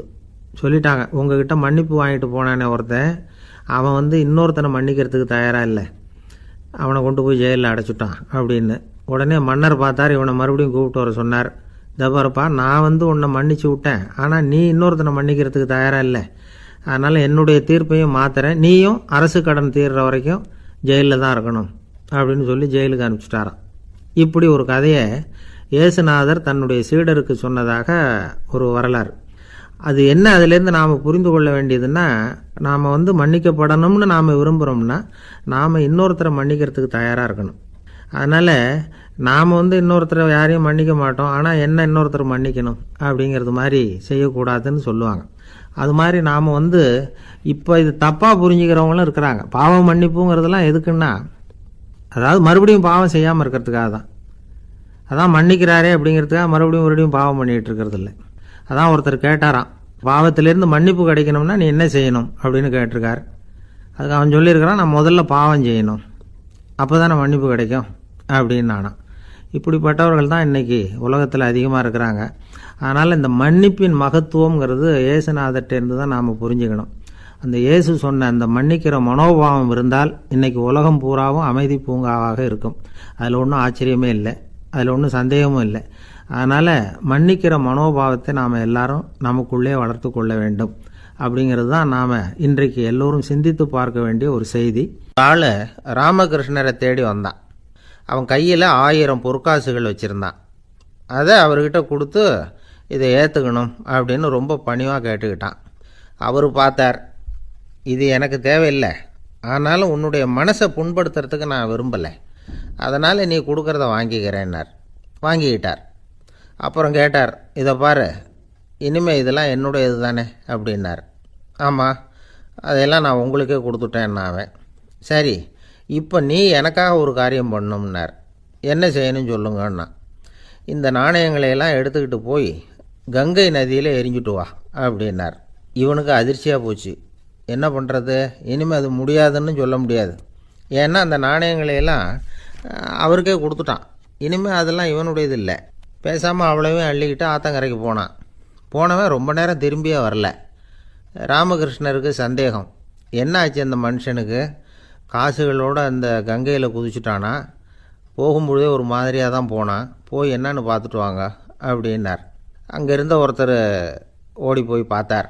அவர் போய் பார்க்கும்பொழுது அவன் அங்கேயே இருந்தான். அதுக்கப்புறம் அவர் திரும்பி வந்தார், வந்து விவரத்தை சொன்னார். அதாவது அவன் கங்கை கரையில் உட்காந்துக்கிட்டு ஒவ்வொரு நாணயமாக 1 2ன்னு எண்ணி எண்ணி வீசிக்கிட்டு இருக்கிறான். அவனை சுற்றி ஒரு கும்பல் நின்றுக்கிட்டு அவனை தடுத்துக்கிட்டு இருக்குது அப்படின்னு விவரத்தை சொன்னார் போயிட்டு வந்தவர். இதை கேட்டதும் ராமகிருஷ்ணரே புறப்பட்டு அங்கே போனாராம். என்ன இப்படி பண்ணிகிட்டு இருக்கிற? நான் உன்னை அந்த நாணயங்களை கங்கையில் வீசி எறிய சொன்னேன், நீ ஏன் அதை எண்ணிக்கிட்டு இருக்கிற அப்படின்னார். பழக்கம்தான் காரணம், நான் ஒவ்வொரு நாளும் ஒவ்வொன்றா சேமித்து வச்சேன். இன்றைக்கி என்கிட்ட நிறைய இருக்குது, உங்களுக்கு ஒரு 1000 நாணயங்களை கொடுக்கணுங்கிறது என்னோடய ஆசை அப்படின்னா. இப்போ ராமகிருஷ்ணர் சொன்னார், ஒரே நேரத்தில் எல்லாத்தையும் சம்பாதிச்சிருந்தா நீ எண்ணுறது பொருத்தமாக இருக்கும். எல்லாத்தையும் இழக்கும்போது ஒவ்வொன்றா எண்ணிக்கிட்டு இழக்கிறதுங்கிறது சரியான செயல் இல்லை. அதனால் ஒரே தடவையாக எல்லாத்தையும் தூக்கி எறிஞ்சிடும் அப்படின்னார். இது இழப்பது அப்படிங்கிற ஒரு உயர்ந்த நிலை. இதை நாம் யதார்த்த வாழ்க்கையில் சம்மந்தப்படுத்தி பார்த்து குழப்பிக்கிட்டு இருக்கக்கூடாது. இழக்கிறேன்னு சொல்லிக்கிட்டு இருக்கிற காசையெல்லாம் ஆற்றுலையும் குளத்துலையும் கொண்டு போய் எரிஞ்சிட்டு வாங்க அப்படின்னு உபதேசம் பண்ணுறதாக யாரும் நினச்சிடக்கூடாது. இதில் நாம் புரிஞ்சிக்க வேண்டியது என்னென்னா, எதையாவது ஒன்றை இன்னொருத்தருக்கு கொடுக்கணும் அப்படின்னு விருப்பப்பட்டால் அதை மனப்பூர்வமாக கொடுத்துடணும். கொடுத்துட்டு அதையே நினச்சிக்கிட்டு இருக்கக்கூடாது. நம்மால் ஒருத்தர் ஒரு 100 ரூபா நோட்டை தன்னுடைய நண்பர் ஒருத்தர்கிட்ட கொடுத்து, இது உனக்கு தான் வச்சுக்கோ அப்படின்னார். அவர் பார்த்தார், இது இனிமேல் எனக்கு தானே சொந்தம் அப்படின்னார். ஆமான்னார் அவர். அப்படின்னா எனக்காக நீ ஒரு உதவி செய்யணும்னார். சொல்லுங்கள் செய்கிறேன்னார் அவர். இந்த 100 ரூபா நோட்டை தீ வச்சு கொளுத்தி விடுன்னார். இவர் அதிர்ச்சியாகி அவரை பார்த்தார். இப்போ அவர் சொன்னார், நீ எனக்கு அன்பாக கொடுத்தது இது, இந்த நோட்டு கள்ள நோட்டுங்கிறது எனக்கு முன்னாடியே தெரியும், சீக்கிரம் கொளுத்தி விடு, அதுதான் நம்ம 2 பேருக்குமே நல்லது அப்படின்னாராம் அவர். நம்பிக்கை இல்லைன்னா இந்த உலகத்தில் நாம் நடமாடவே முடியாது. அவநம்பிக்கையோடு இருந்துக்கிட்டு இருந்தால் என்றைக்கும் அவஸ்தை தான். நாம் நம்புறது நடக்குதோ இல்லையோ அது வேறு விஷயம். ஆனால் எதையும் நம்பி தான் நாம் அடி வைக்க வேண்டியிருக்கு. வேறு ஒன்றும் வேணாம், ஒரு லாட்ரி சீட்டு வாங்குகிறோம், அது எங்கே நமக்கு விழப்போகுது அப்படிங்கிற அவநம்பிக்கையோடவா வாங்குகிறோம்? பரிசு நமக்கு தான் அப்படிங்கிற நம்பிக்கை உள்ளூர இருக்கிறதுனால தான் அதை வாங்குகிறோம். இருந்தாலும் முடிவு வேறு மாதிரி ஆகிடுது. அதுக்காக மனசு சோர்ந்து போகிறதில்ல, அடுத்த மாதமும் சீட்டு வாங்குகிறோம். இந்த நம்பிக்கை தான் மனித வாழ்க்கைக்கு ஆதாரம். ஒரு கடையில் போய் டீ சாப்பிட்றீங்க, அந்த டீ நல்ல டீ தானா, அதில் விஷம் கலந்துருக்குமா அப்படிங்கிற சந்தேகம் வந்துட்டுதுன்னு வச்சுங்க. அதுக்கப்புறம் அதை எப்படி நீங்கள் சாப்பிட முடியும்? நம்பி தான் சாப்பிட்ணும். ரயில் ஒழுங்காக போய் சேருங்கிற நம்பிக்கை இருக்கிறதுனால தான் அதில் ஏறி உட்காடுறோம். லெட்டர் ஒழுங்காக போய் சேருங்கிற நம்பிக்கை இருக்கிறதுனால தான் பெட்டியில் போடுறோம். சரி, நம்ம கதையெல்லாம் நம்மளோட இருக்கட்டும். மனித நம்பிக்கை எந்த அளவுக்கு உறுதியாகவும் அறிவுபூர்வமாகவும் இருக்கணுங்கிறதுக்கு அலெக்சாண்டர் வாழ்க்கையில் நடந்த ஒரு சம்பவத்தை உதாரணமாக சொல்லலாம். இந்த உலகத்தையே ஜெயிக்கணும்னு புறப்பட்டார் அலெக்சாண்டர். ஒரு கட்டத்தில் அவர் சிட்னஸ் நதி கரைக்கு சேர்ந்தார். அந்த சமயத்தில் அவருக்கு கடுமையான நோய் வந்துட்டுது. அவர் கூடவே வந்திருந்த கிரேக்க வைத்தியர்கள் என்னென்னமோ முயற்சியெல்லாம் பண்ணி பார்த்தாங்க. இருந்தாலும் அலெக்சாண்டருக்கு வந்திருக்கிறது என்ன நோய்ங்கிறத அவங்களால கண்டுபிடிக்க முடியல. ஏன்னா அந்த பகுதியில் உள்ளவங்களுக்கு மட்டுமே அதிகமாக வரக்கூடிய ஒரு வினோதமான நோயாக இருந்தது அது. ஆனால் அவர் இருக்கிற இடம் எதிரியோட இடம், பாரசீக மன்னனோட ஆளுகைக்கு உட்பட்ட இடம். என்ன பண்ணுறது அப்படின்னு எல்லாரும் யோசனை பண்ணாங்க. பாரசீக மன்னனோட அரண்மனையில் இருக்கிற வைத்தியர் வந்தால் இந்த நோயை குணப்படுத்தி விடுவார் அப்படின்னு சொன்னாங்க. இருந்தாலும் எதிரியோட நாட்டில் இருக்கிற வைத்தியரை கூப்பிட்டு எப்படி நம்பி வைத்தியம் பார்க்க சொல்கிறது அப்படின்னு சொல்லி எல்லோரும் தயங்கினாங்க. ஆனால் அலெக்சாண்டர் தயங்கலை. பரவாயில்ல, அழைச்சிட்டு வாங்கன்னு விட்டார். உடனே அவரை போய் அழைச்சிட்டு வந்துட்டாங்க. அவர் வந்தார். அலெக்சாண்டர் உடம்பை பரிசோதனை பண்ணி பார்த்தார். சரி, இதை குணப்படுத்தி விடலாம், பயப்பட வேண்டியதில்லை. ஆனால் இதுக்கு ஒரு மூலிகை ரசம் தயார் பண்ணி கொடுக்கணும். நான் போய் அதை தயார் பண்ணிவிட்டு 2 நாளில் திரும்பி வந்துடுறேன் அப்படின்னு சொல்லிவிட்டு போனார் அந்த வைத்தியர். அதே மாதிரி 2 நாளில் திரும்பி வந்தார் மூலிகை ரசத்தோட. இதுக்கு இடையில் அலெக்சாண்டரோட தளபதிகளில் ஒருத்தர் ரகசியமாக ஒரு எச்சரிக்கை கடிதம் கொடுத்து அனுப்பியிருக்கிறான். அதை வாங்கி என்ன விஷயம்னு பார்த்தார். இப்போ உங்ககிட்ட வந்திருக்கிற எதிரி நாட்டு வைத்தியரை நம்பாதீங்க, அவன் கொண்டுகிட்டு வந்திருக்கிற மூலிகை ரசத்தில் விஷம் கலந்துருக்குது அப்படின்னு அதில் எழுதியிருக்கு. அதை பார்த்தார் அலெக்சாண்டர். இருந்தாலும் கொஞ்சம் கூட அலட்டிக்கலை. வைத்தியர் கொடுத்த மருந்தை வாங்கி கடகடன்னு குடிச்சுட்டு அதுக்கப்புறம் அந்த கடிதத்தில் இருந்த விஷயத்தை அந்த வைத்தியர்கிட்ட சொன்னார். வைத்தியர் தகைச்சு போயிட்டார். தன் மேலே அலெக்சாண்டர் வச்சிருக்கிற நம்பிக்கையை பார்த்து அவருக்கு ரொம்ப வியப்பு. வைத்தியர் உண்மையிலேயே நல்ல மருந்து தான் கொண்டுட்டு கொடுத்துருக்கிறார், அதில் விஷம்லாம் எதுவும் கலக்கலை. அதுக்கப்புறம் அலெக்சாண்டர் அந்த வைத்தியரை பார்த்து சொன்னாராம், நம்பிக்கைங்கிற அச்சாணியை ஆதாரமாக வச்சுக்கிட்டு தான் இந்த உலகம் சுற்றிக்கிட்டு இருக்குது. எனக்கு எதிரியாக இருந்தாலும் பாரசீக மன்னர் ரொம்ப பெரியவர். அப்பேற்பட்ட மன்னருடைய அரண்மனை வைத்தியர் தொழில் நேர்மை இல்லாதவராக இருக்க மாட்டார். அப்படி இருந்தால் அவரை அரண்மனை வைத்தியராக வச்சிருக்கவே மாட்டாங்க அப்படின்னு நம்பினேன். என்னுடைய நம்பிக்கை வீண் போகலை அப்படின்னாராம். இதுதான் மானுட நம்பிக்கைங்கிறது. இந்த காலத்துலேயும் இது மாதிரி இந்த மானுட நம்பிக்கை ரொம்பவும் சாமர்த்தியமாக கையாளுகிற கெட்டிக்காரங்க சில பேர் இருக்கிறாங்க. இந்த காலத்து குரு, அவருக்கு ஒரு சிஷ்யன். குரு முன்னாடி அந்த சிஷ்யன் ரொம்ப பணிவாக நின்று, குருவே, உங்கள் கையால் விஷத்தை கொடுத்தாலும் அதை வாங்கி மடமடன்னு குடிச்சிருவேன் அப்படின்னா. உன்னுடைய குரு பக்தியை மெச்சினேன் அப்படின்னார் குரு. அதுக்கு அந்த சிஷ்யன், அப்படி இல்லை குருவே, உங்ககிட்ட சிஷ்யனாக இருக்கிறத விட உங்கள் கையால் விஷத்தை வாங்கி குடிச்சு விடுறது ரொம்ப நல்லது, அதனால தான் அப்படி சொன்னேன் அப்படின்னா. இன்னைக்கு எனக்கு ஒரு தலைப்பு கொடுத்துருக்காங்க, என்னன்னு கேட்டீங்கன்னா, வாழ்க்கை வாழ்வதற்கே. நாம எல்லாரும் வாழ்ந்துக்கிட்டு தான் இருக்கிறோம், வாழாம யாரும் இல்லை, எல்லாரும் வாழ்ந்துக்கிட்டு தான் இருக்கிறோம். அப்புறம் என்ன வாழ்வதற்கே அப்படின்னு கேட்டா வேற ஒண்ணும் இல்லை.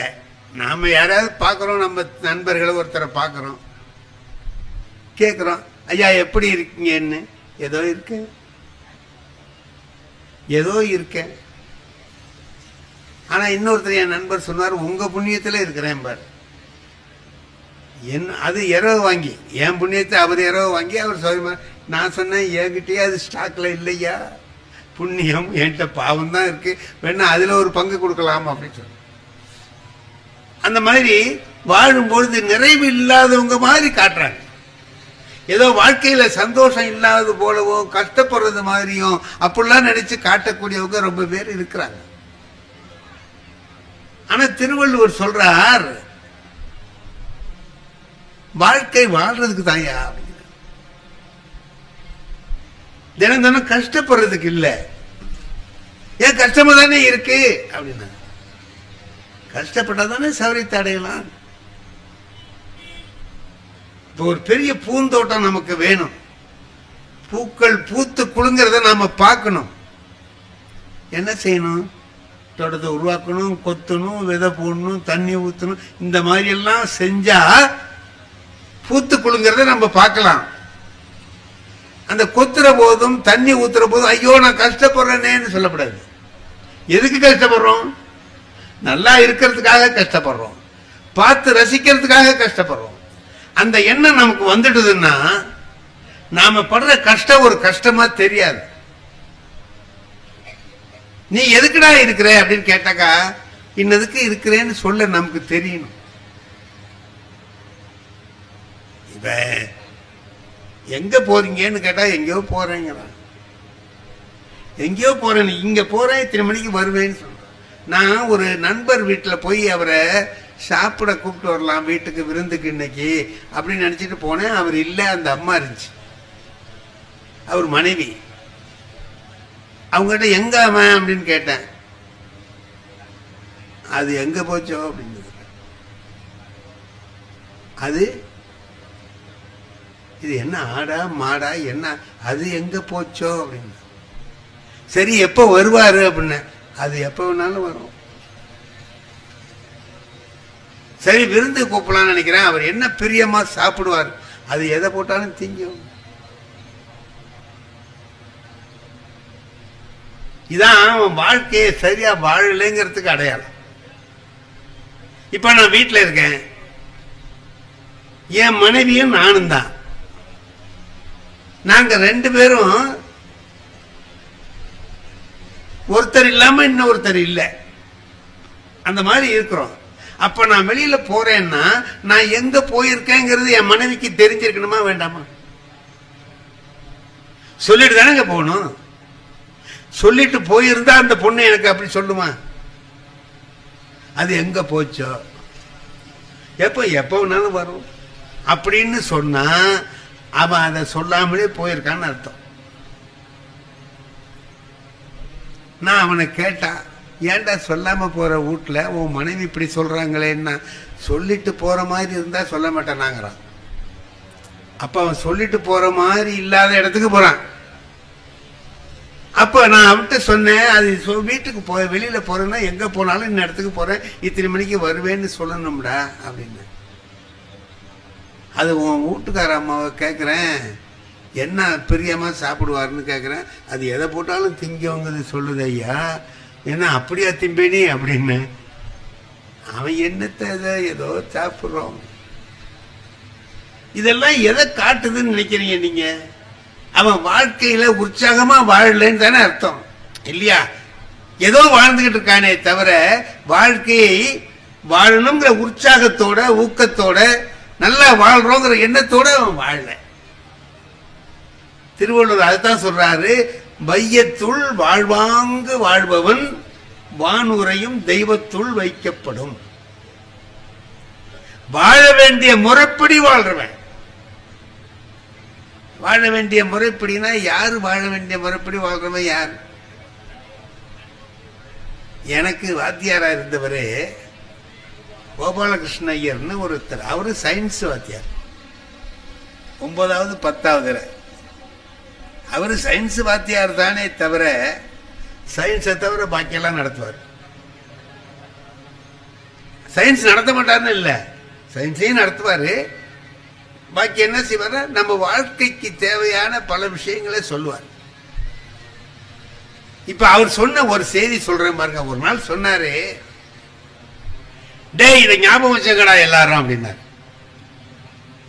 சொல்லுங்க சார். 3 செய்தி சொல்றேன். இன்னைக்கு நான் கிளாஸ் எடுத்ததுக்கு ஒரு 3 செய்தி சொல்றேன், கேட்டுக்க. சொல்லுங்க சார்.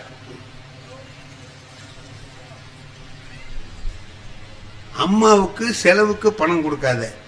எப்படி பாருங்க, முதல் செய்தி அம்மாவுக்கு செலவுக்கு பணம் கொடுக்காத. 2வது செய்தி நட்ட வயலுக்கு வேலி போடாத. நட்ட வயலுக்கு வேலி போடாத. 3வது தெரிஞ்ச கேள்விக்கு பதில் எழுதாதேன்னு. என்னடா இது, உருப்படாம போறதுக்கு உள்ள வழியா சொல்றது மாதிரி இருக்கே அப்படின்னுட்டு நாங்க ஒரு 4 பேர் கேட்டோம். என்ன சார் இதெல்லாம் வீணா போறதுக்கு உள்ளடா, நல்லா இருக்கிறதுக்கு தான் சொல்றேன்.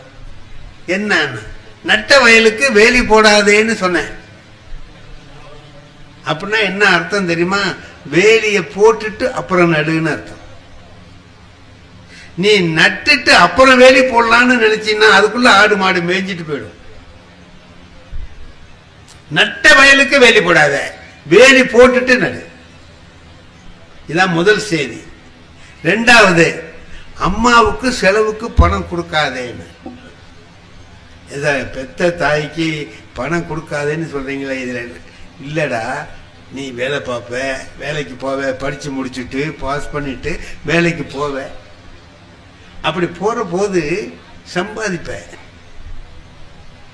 சம்பாதிப்பதை நீ கையில வச்சுக்கிட்டு அம்மாவுக்கு அடை எனக்கு இன்னைக்கு ஊருக்கு போகணும் ஒரு 10 ரூபா கொடுன்னு உங்ககிட்ட கேட்கிற மாதிரி வச்சுக்காத. அப்ப என்ன செய்யறது அப்படின்னா, பணத்தை சம்பளம் வாங்கணும்னு அம்மா கிட்ட கொடுத்துடு, உனக்கு வேண்டியது அவங்ககிட்ட கேட்டு வாங்க. அப்படி நீ கேட்டு வாங்கினீன்னா அந்த அம்மா மனசு எவ்வளவு சந்தோஷப்படும்னு உனக்கு தெரியுமா அப்படின்னு. நான் அவங்க என்கிட்ட கேட்டு வாங்குறத விட அவங்க கிட்ட கொடுத்துட்டு நான் கேட்டு வாங்கணும். அம்மா ஊருக்கு போறேன் ஒரு 10 ரூபா கொடு அப்படின்னு. 3வது தெரிஞ்ச கேள்விக்கு பதில் எழுதாதேன்னு சொன்னீங்களே, ஏன்னு அதுக்கு சொன்னார் அவரு. அப்படி கொஸ்டின் பேப்பரை எடுத்தா ஏதேனும் 5 வினாக்களுக்கு விடைகளின்னு இருக்கும் இல்ல, ஏதாவது 5 வினாக்கள், அதுல 8 கேள்வி இருக்கும். 8ல ஒரு 5 தேர்ந்தெடுத்து நம்ம எழுதணும். இப்ப அவன் என்ன செய்வான்னா எடுத்து வச்சுக்கிட்டு தேடுவான், இதுல எங்க இருக்கு தெரிஞ்ச கேள்வி அப்படின்னு. இதா தெரியாது, இது வாத்தியார் தான் தெரியும், நமக்கு தெரியாது அப்படின்னு ஒண்ணு விட்டுட்டே வருவான். அப்படி தேடுறவனா இருக்கக்கூடாது. என்ன செய்யணும் தெரியுமா? உடனே வரிசையா எழுதுற மாதிரி இருக்கணும். தெரிஞ்ச கேள்வியை தேடுறவனா இருக்கப்படாது. எல்லா கேள்வியும் உனக்கு தெரிஞ்சிருக்கணும். வரிசையா கிட்டக்கிட்டு எழுதிட்டு போற மாதிரி. எப்ப நீ தேடுறியோ அப்ப நீ சரியா படிக்கலன்னு அர்த்தம். தெளிவா இருந்தீன்னா எல்லா கேள்விக்கும் உனக்கு விடை தெரியும், நீ எழுதுவே அப்படின்னு அவர் சொன்னார். எவ்வளவு சரியான விளக்கம் இல்லையா? இந்த 3 விளக்கங்களும் என் வாழ்க்கையில அன்னைக்கு அவர் சொல்லி கொடுத்தது. இன்னைக்கு வரைக்கும் என் வாழ்க்கையில அது நினைவுல இருக்கு. இதெல்லாம் என்னன்னு கேட்டீங்கன்னா, வாழ்க்கையில எப்படி வாழணுங்கிறத நமக்கு கற்றுக் கொடுக்கிற ஒரு விஷயம். எப்படி வாழணும்? இந்த மாதிரி வாழணும். இப்படி வாழ்ந்தா அந்த வாழ்க்கை வாழ்வாங்கு வாழுகிற வாழ்க்கை. திருவள்ளுவர் சொல்றாருல்ல, வையத்துள் வாழ்வாங்கு வாழ்பவன், வாழ வேண்டிய முறைப்படி வாழ்கிறவன். வையத்துள் எப்படி வைப்பானா? தெய்வத்துள் வானத்திலே இருக்கக்கூடிய தெய்வங்களில் ஒன்றாக அவனை மதித்து கொண்டு போய் வைப்பார். நாம அப்படி வாழ்க்கையை நடத்துகிற போது ஏனோ தானோன்னு வாழ்க்கையை வாழாமல் நாம வாழ்ற வாழ்க்கையில ஒரு நெறிமுறை இருக்கணும். முதல்ல ஒண்ணு வச்சுக்குவோம். நம்முடைய வீட்டுல முதல்ல நம்ம மனைவி, அந்த மனைவியை நாம எப்படி நடத்துறோங்கிறது தான் வாழ்க்கை வாழ்வதற்கான அடிப்படை. எப்படி நடத்துறோம்? நாங்க எனக்கு கல்யாணம் ஆச்சு. எவ்வளவு நாளைக்கு முந்தி ஆயிருக்கு? இப்ப எனக்கு 87 வயசாச்சு. 60 வருஷத்துக்கு முந்தி கல்யாணம் ஆனது. இப்ப கல்யாணம் ஆன அன்னைக்கு எங்களுக்கு முதல் இரவு. நண்பர்கள் சும்மா இருப்பானா? வந்து கேலி பண்ணுவானுவல்ல, எல்லாம் உட்காந்துக்கிட்டு பேசுறானுவோ, அது இது இது இதுன்னு சொல்றானுவோ. எனக்கு போங்கடா வேலையை பார்த்துக்கிட்டா அப்படின்னா போக மாட்டேங்கிறானுவோ. இப்படி இருக்கணும், அப்படி இருக்கணும், அப்படி இருக்கணும். அதுல எந்த பயலுக்கும் இன்னும் கல்யாணம் ஆகல. அவன்லாம் எனக்கு யோசனை சொல்றான். கடைசியில ஒருத்தன் சொன்னான், அருமையான யோசனை சொன்னான். என்ன சொன்னான் தெரியுமா? டேய், மனைவி முதல்ல பேச மாட்டாங்கடா, நம்ம தான் முந்தி பேசணும். பேசுற போது நல்ல வார்த்தையா பேசு. உன் குடும்பத்தை பத்தியும் அவங்க குடும்பத்தை பத்தியும் நல்ல எண்ணம் உண்டாகிற மாதிரி நல்ல வார்த்தைகளை பேசி உங்க வாழ்க்கையை தொடங்குங்க. இது நல்லா இருக்குல்ல, நல்ல செய்தி சொல்லியிருக்கானே அப்படின்ட்டு நான் அதுக்கு டயலாக் எல்லாம் தயார் பண்ணிக்கிட்டு போறேன். அதுக்கு அவசியமே இல்லை. என் மனைவியே முதல்ல பேசினாங்க. என்ன பேசினா தெரியுமா? நான் எவ்வளவோ பொம்பளைங்களை பார்த்துருக்கேன், ஆனா உங்க அம்மா மாதிரி ஒரு ராட்சசி உலகத்திலேயே இல்லை. என்ன இன்னைக்கு தான் வந்திருக்கா. எனக்கு நான் 25 வருஷமா எங்க அம்மாவை பார்த்துட்டு இருக்கேன். எனக்கு எங்க அம்மாவை பத்தி அவ சொல்றா, உங்க அம்மா மாதிரி ஒரு ராட்சசி உலகத்திலேயே இல்லை. இப்ப நான் என்னங்க பண்றது? மனசுல ஆத்திரம் கொந்தளிக்குதா இல்லையா? என்னடா இன்னைக்கு தான் வந்திருக்கேன், என்ன எங்க அம்மா யாரு, என்ன அவங்க குணம் என்ன உனக்கு ஒன்றும் தெரியாது, தெரியாமலே அம்மாவை ராட்சசின்னு நீ சொல்றீங்க. என்ன கோபம் வருது, ஓங்கி ஒரு அறை விட்டு வெட்டலாமா அப்படின்னு புத்தி வருது. அப்புறமா பார்த்தா அதுக்காக வந்த வேலையை பார்க்கணுமே தவிர அதை விட்டுட்டு வேற வேலை பார்க்கக்கூடாது அப்படின்னு நான் சொன்னேன். நீ சொல்றது கரெக்ட் தான், நானும் கவனிச்சுக்கிட்டு தான் இருக்கேன். மறுநாள் காலையில எங்க அம்மா கிட்ட சொன்னேன், உன்னை பத்தி என் பொண்டாட்டி இப்படி சொன்னாம்மா. இதுக்கு எங்க அம்மாவுக்கு ஆத்திரம் வரணுமா இல்லையா, கோபம் வரணுமா இல்லையா? அவ சொன்னது கிடக்கட்டும், நீ என்ன செஞ்சேன்னு நான் அனுசரிச்சு போயிட்டோம்மான்னு. அதான்டா வாழ்க்கை, அதான்டா வாழ்க்கை. உங்க அப்பா கிட்ட நான் சொன்னதை விட அவ ஒன்னும் அதிகமா சொல்லடா.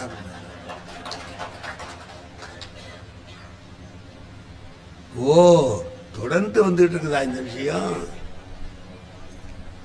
நான் இது முதல் நாள். அப்புறம் போக போக என்ன ஆச்சு அப்படின்னு கேட்டீங்கன்னா, நாங்க 4 பேர் அண்ணன் தம்பி, எங்க அம்மாவுக்கு 4 மருமக. இந்த 4 பேர்ல என் மனைவியில தான் அவங்க ரொம்ப அன்பா இருந்தாங்க. ஏதாவது முக்கியமா அவங்க மனசுல உள்ளதை சொல்லணும்னா என் மனைவிட்ட சொல்லுவாங்க. இது எப்ப ஒரு 10 வருஷம் கழிச்சு நான் பார்க்கிற போது எனக்கு ஆச்சரியமா இருக்கு. அன்னைக்கு இப்படி சொன்னாலே இன்னைக்கு இப்படி நடந்துக்கிறாங்க, 2 பேரும் அவ்வளவு நட்பா இருக்காங்களே அப்படின்னு. இதுக்கு என்ன காரணம்னு யோசிச்சேன். 2 பேர்ட்டையும் இருக்கு. எங்க அம்மாவும் அதை ஒரு பெரிய விஷயமா எடுத்துக்கல, என் மனைவியும் அதுக்கு பிறகு புரிஞ்சு, ஓ இவங்க அப்படி இல்லை, நாம மாமியார்னா கெட்டவங்க நினைச்சிட்டு வந்தோம், அப்படி இல்லை அப்படின்னு தெரிஞ்சு நடந்துக்கிறாங்க பாருங்க. அப்ப என்ன ஆகுதுன்னா வாழ்க்கை இனிமையான வாழ்க்கையாகுது. வாழ்க்கை இனிமையான வாழ்க்கையா ஆகணும்னா ஒருத்தர் புரிஞ்சுக்க, முதல்ல புரிஞ்சுக்கிறது கொஞ்சம் கஷ்டமா இருக்கும். கொஞ்சம் கொஞ்சமா புரிஞ்சுக்கிட்டோம்னு சொல்லி சொன்னா அந்த வாழ்க்கை இனிமையான வாழ்க்கையா. என்ன, என் மனைவி புரிஞ்சுக்கணும், என் மனைவியை நான், என் நண்பனை நான் புரிஞ்சுக்கணும். நான் என் நண்பன் என்ன பண்ண, ஒருத்தன் நான் படிக்கிற காலத்துல என் கூட படிச்சவன், இப்ப ஒரு 10 வருஷத்துக்கு முந்தைய அவனை பார்த்தேன். வரதராஜா மாதிரி இருக்கானேன்னு எனக்கு ஒரு நினைப்பு வந்தது. அவனா மாறி இருக்கான், அவன் தானா, அவன் மாதிரியும் இருக்கு, இல்லை மாதிரியும் இருக்கு, என்னடா பண்றதுன்னு நான் எவனையாவது போய் கூப்பிட்டு அவன் நான் இல்லடா அப்படின்னு என்ன பண்றதுன்னுட்டு வரதராஜான்னு இருந்தா திரும்பி பார்ப்பான்ல, அடே செம்மோடி என்னடா ஜவரிமா இருக்கியாடான்ட்டு வந்தான். அவன் படிக்கிற காலத்துல அவ்வளவு நல்லவன் இல்லைங்கிறது எனக்கு தெரியும். ஆனா இவ்வளவு நாள் ஆயிருக்கு, 40-50 வருஷம் ஆயிருக்கு, மாறி இருப்பான்னு நினைச்சு, வாடா எப்படி இருக்க சௌரி மாதிரி என்ன, வா நம்ம வீட்டில் போய் காப்பி குடிச்சிட்டு போகலான்னு அழைச்சிட்டு போனேன். வந்தாங்க, என் மனைவி காப்பி கொண்டாந்து கொடுத்தாங்க. குடிச்சான், குடிச்சிட்டு கேட்டான் இதை யாருன்னு கேட்டான். என் மனைவிடா அப்படின்னு. அப்ப அன்னைக்கு தஞ்சாவூர்ல பார்த்தோமே அது யாருன்னா அவன் போயிட்டான். ஒரு மாசம் ஆச்சு இத விலைக்கு. அப்ப அவன் மாறி இருப்பான்னு நினைச்சு அவன் மாறல, அவன் அப்படியே தான் இருக்கிறான். நான் தான் தப்பா நினைச்சுட்டேன்.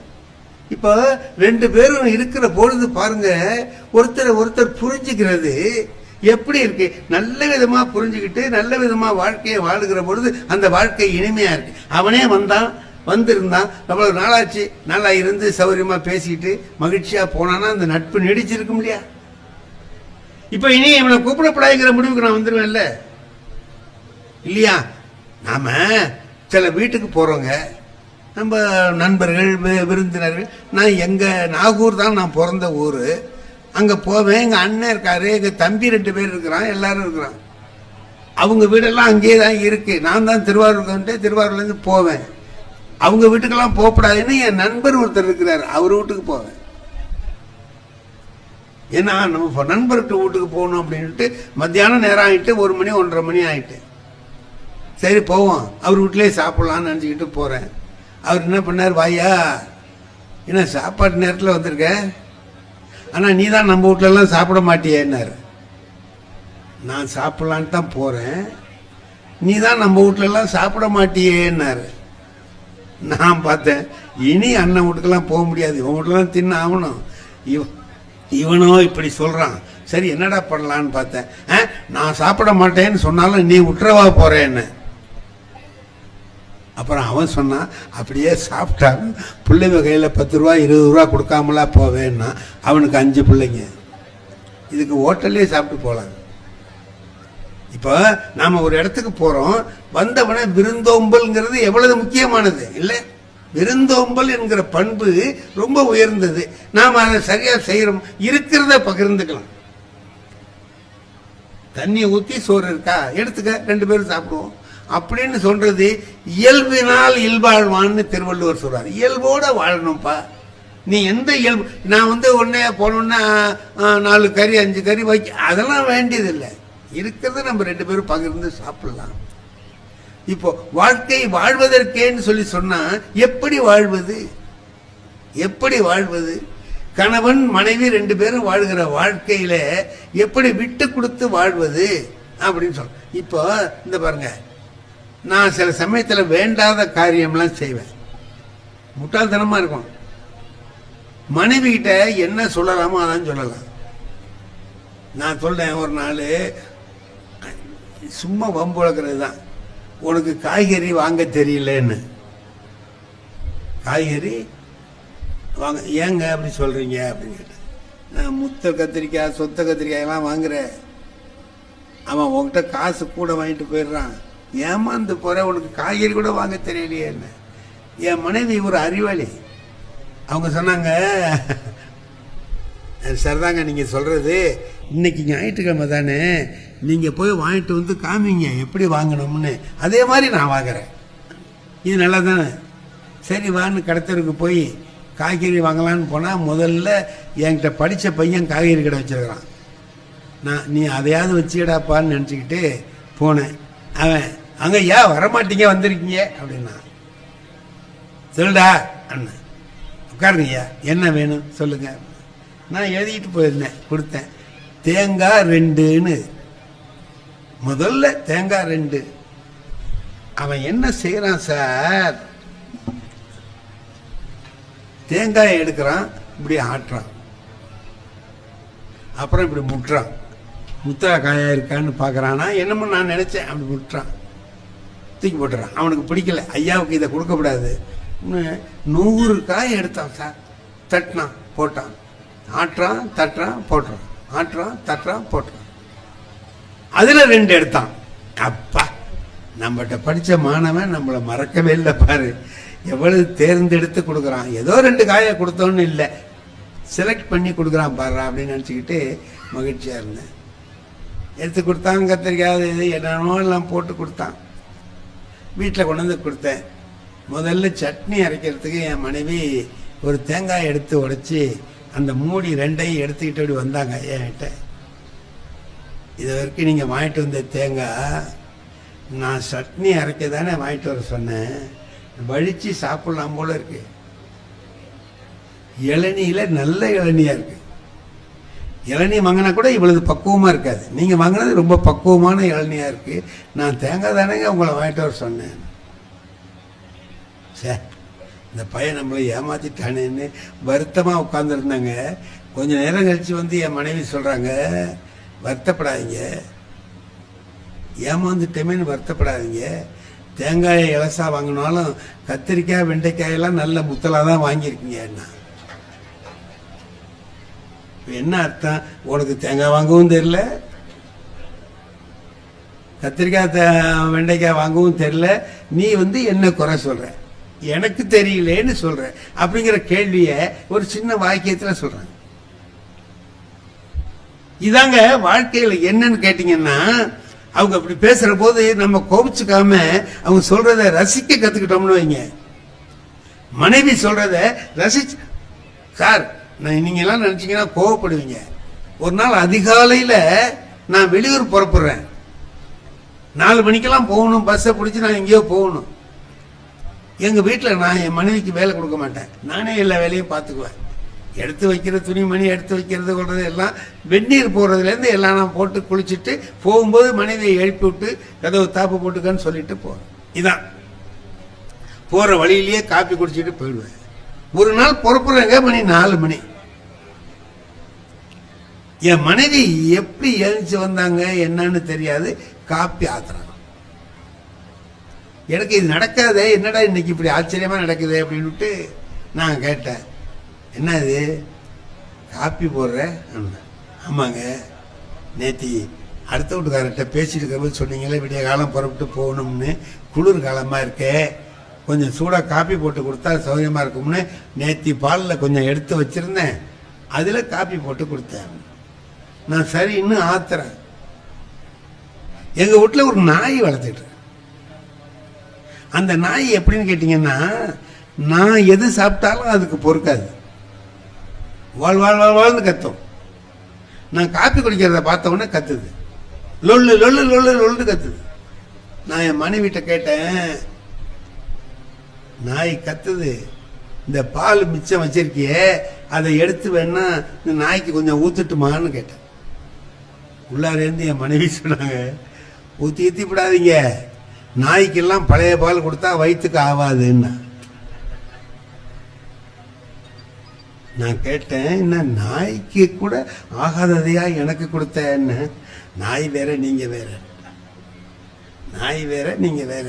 அதுக்கு சிலது ஆகும், சிலது ஆகாது. உங்களுக்கு சிலது ஆகும். இதையும் எதுக்கு கம்பேர் பண்ணணும்? வேண்டாம், விட்டுடுங்க. இப்ப இதை கேட்ட கோபப்படுறதுனாலும் கோபப்படலாம். அதையே நல்லா பேசுறியன்னு நினைச்சு மகிழ்ச்சி அடைகிறதுனாலும் அடையலாம். இது ரெண்டும் நம்ம கையில இருக்கு இல்லையா? நீ என்ன நீ அப்படியா சொன்னேன், கோவப்படலாம். இந்த பாருங்க, காலையில் புறப்புறோம், வெளியில புறப்புறோம், நல்லா யோசனை பண்ணி பாருங்க. தேங்காய் எண்ணெய் தடவி தலை சீவணும். தேடி பார்க்குறோம், காணும். தேடி பார்க்குறோம், தேங்காய் எண்ணெய் காணும். இங்கே வச்சுருந்த தேங்காய் எண்ணெய் கத்துவோம். நம்ம ஆஃபீஸுக்கு போகிற அவசரத்தில் இங்கே வச்சுருந்த தேங்காய் எண்ணெயை காணணும். அங்கே தான் இருக்கவங்க என்னாங்க தெரியலையா அவங்களுக்குன்ட்டு அவங்க நமக்காக தான் சமைச்சிட்டு இருக்காங்க, கத்துறாங்க. கிடுக்குன்னு வேகமா போய் ஏதாவது சொல்லலான்ட்டு போனா வழியிலேயே தேங்காய் எண்ணெய் கிண்ணம் இருக்கு, கால் பட்டு ஊத்துரு. கேப்டன் பேர்னு போய் அது எட்டி போய் ஊத்து.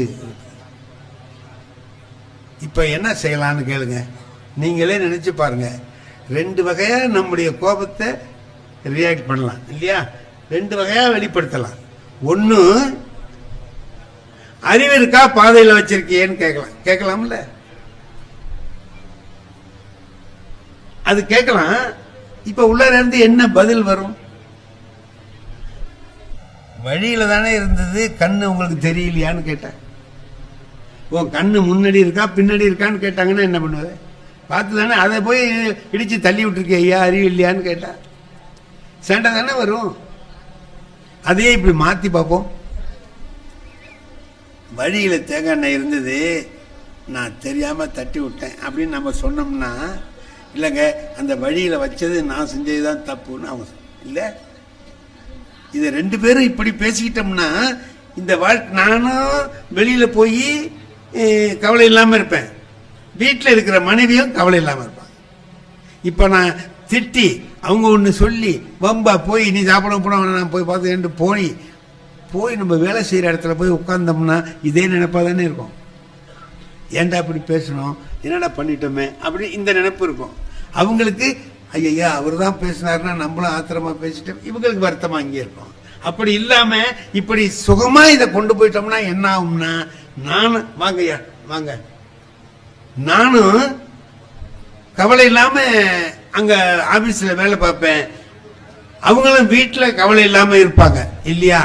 அப்ப ஒன்னே ஒண்ணு பார்ப்போம், நாம வாழ்க்கை எப்படி வாழலாம், எப்படி வாழலாம். திருவள்ளுவர் ஒன்று சொல்றாருங்க, அன்பும் அறனும் உடைத்தாயின் இல்வாழ்க்கை பண்பும் பயனும் அதுங்கிறார். இப்ப இதுக்கு என்ன அர்த்தம்? இதுக்கு என்ன அர்த்தம்? வாழ்க்கை நடத்துறதுக்கு ஒரு முதல் போடணும். இப்போ ஒரு வியாபாரம்னு வச்சுக்குவோம், வியாபாரத்துக்கு ஒரு முதல் போடணும்ல, கேபிட்டல் ஒன்று போடணும். எவ்வளவு ரூபா பணம் போட்டு ஆரம்பிக்கிறீங்க? 2 லட்சம் போட்டிருக்கேன், 5 லட்சம், ஏதோ ஒன்று சொல்லுவாங்க. இப்ப குடும்பம் நடத்துறதுக்கு என்ன முதல் போடணும்? திருவள்ளுவர் சொல்றார், அன்பை முதலா போடுங்கிற.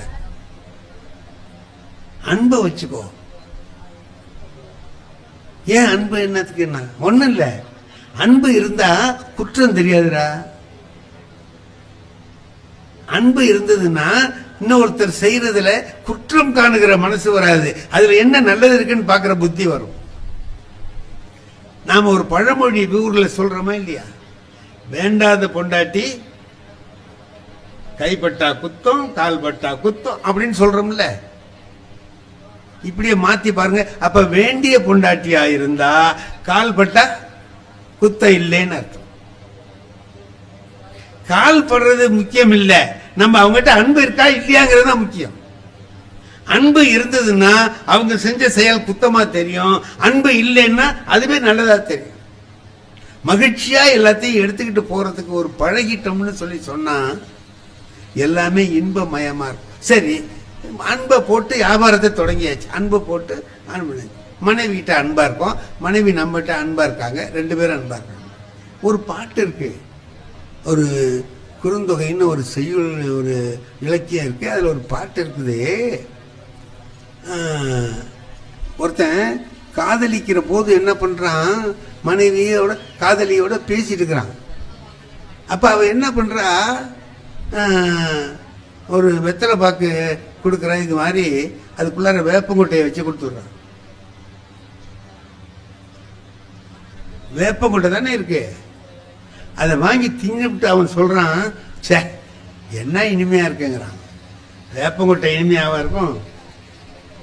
வேம்பின் பைங்காய் என் தோழி தரினே தேம்பூம் கட்டி என்று,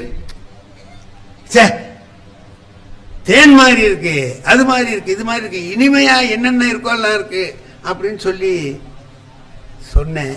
எப்போ? காதலிக்கிற போது. இப்போ பாரி பரம்பின் பனிச்சுனை தண்ணீர், பாரியோட பரம்பு மலையில சுனை இருக்கு, அந்த சுனையோட தண்ணி ஜுளீர்னு இருக்கும், சுவையா இருக்கும். அதை எல்லாரும் எடுத்துட்டு போவாங்க, சமைக்கிறதுக்கு சாப்பிட்றதுக்கு எல்லாத்துக்கும் எடுத்துட்டு போவாங்க. சாதாரணமாவே வெயில் காலத்துல போய் அதுல கையை வச்சுக்கினாலே ஜில்லுங்கும். தை மாசத்துல எப்படி இருக்கும்? தை மாசத்துல தரையெல்லாம் குளிருமா. தை மாசத்துல அந்த பரம்பு மலையில இருக்கக்கூடிய இனிய சுனையில இருந்து தண்ணி கொண்டு வந்து அவ கொடுத்தான்னா அதை வாங்கி குடிச்சு பார்த்துட்டு, என்ன இவ்வளவு சூடா இருக்குங்கிற, உப்பு கரிக்குதுங்கிற, பனிச்சுனை தண்ணீர் எப்போவாவது உப்பு கரிக்கும் ஐயா? வேப்பங்கா இனிப்பா இருந்த காலம் போய் இனிமையான இந்த தண்ணி உனக்கு கசக்குதுன்னா இதுக்கு என்ன காரணம்னு கேட்டாவ. வேப்பங்காயும் காரணம் இல்ல, இந்த சுனை தண்ணியும் காரணம் இல்ல, வேற எதிரா காரணம்னா அன்பின் பாலேன்னா. உங்ககிட்ட அப்ப அன்பு இருந்தது, இப்ப அன்பு இல்ல. இப்ப ஒண்ணு புரியுது நமக்கு, அன்புன்னு ஒண்ணு மட்டும் இருந்துட்டதுன்னா, ஒரு சாதாரண ஒரு பழமொழி நம்ம ஊர்ல சொல்லுவோம், குற்றம் பார்க்கில் சுற்றம் இல்லை, குற்றம் பார்க்கில் சுற்றம் இல்லை. குற்றம்னு பார்க்க ஆரம்பிச்சிட்டோம்னா ஒவ்வொருத்தட்டையும் ஒரு குற்றம் இருக்கும். என்கிட்ட ஒரு குற்றம் இருக்கும், என் மனைவி கிட்ட ஒரு குற்றம் இருக்கும், என் பையன் கிட்ட ஒரு குற்றம் இருக்கும். அதே எடுத்து வச்சு பார்த்தோம்னு சொன்னா அது பெருசா தெரியும். அதை மறந்துட்டு நல்லதை நினைச்சு பார்த்தோம்னா,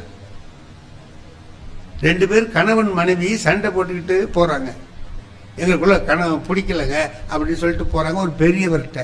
அந்த பெரியவர் என்ன பண்ணாரு, உட்காருங்கன்னு சொல்லிவிட்டு ரெண்டு பேர்ட்டையும் ரெண்டு தாள் கொடுத்து, இதுல உன் கணவன் மேல இருக்கக்கூடிய, உன் கணவன்கிட்ட இருக்கக்கூடிய என்னென்ன தப்பு, அவன் செய்யற தப்பு என்னென்ன, குற்றம் என்னென்னங்கிறத ஒரு பக்கத்துல எழுது, பின்பக்கத்துல அவகிட்ட இருக்கிற நல்லது என்னன்னு எழுது.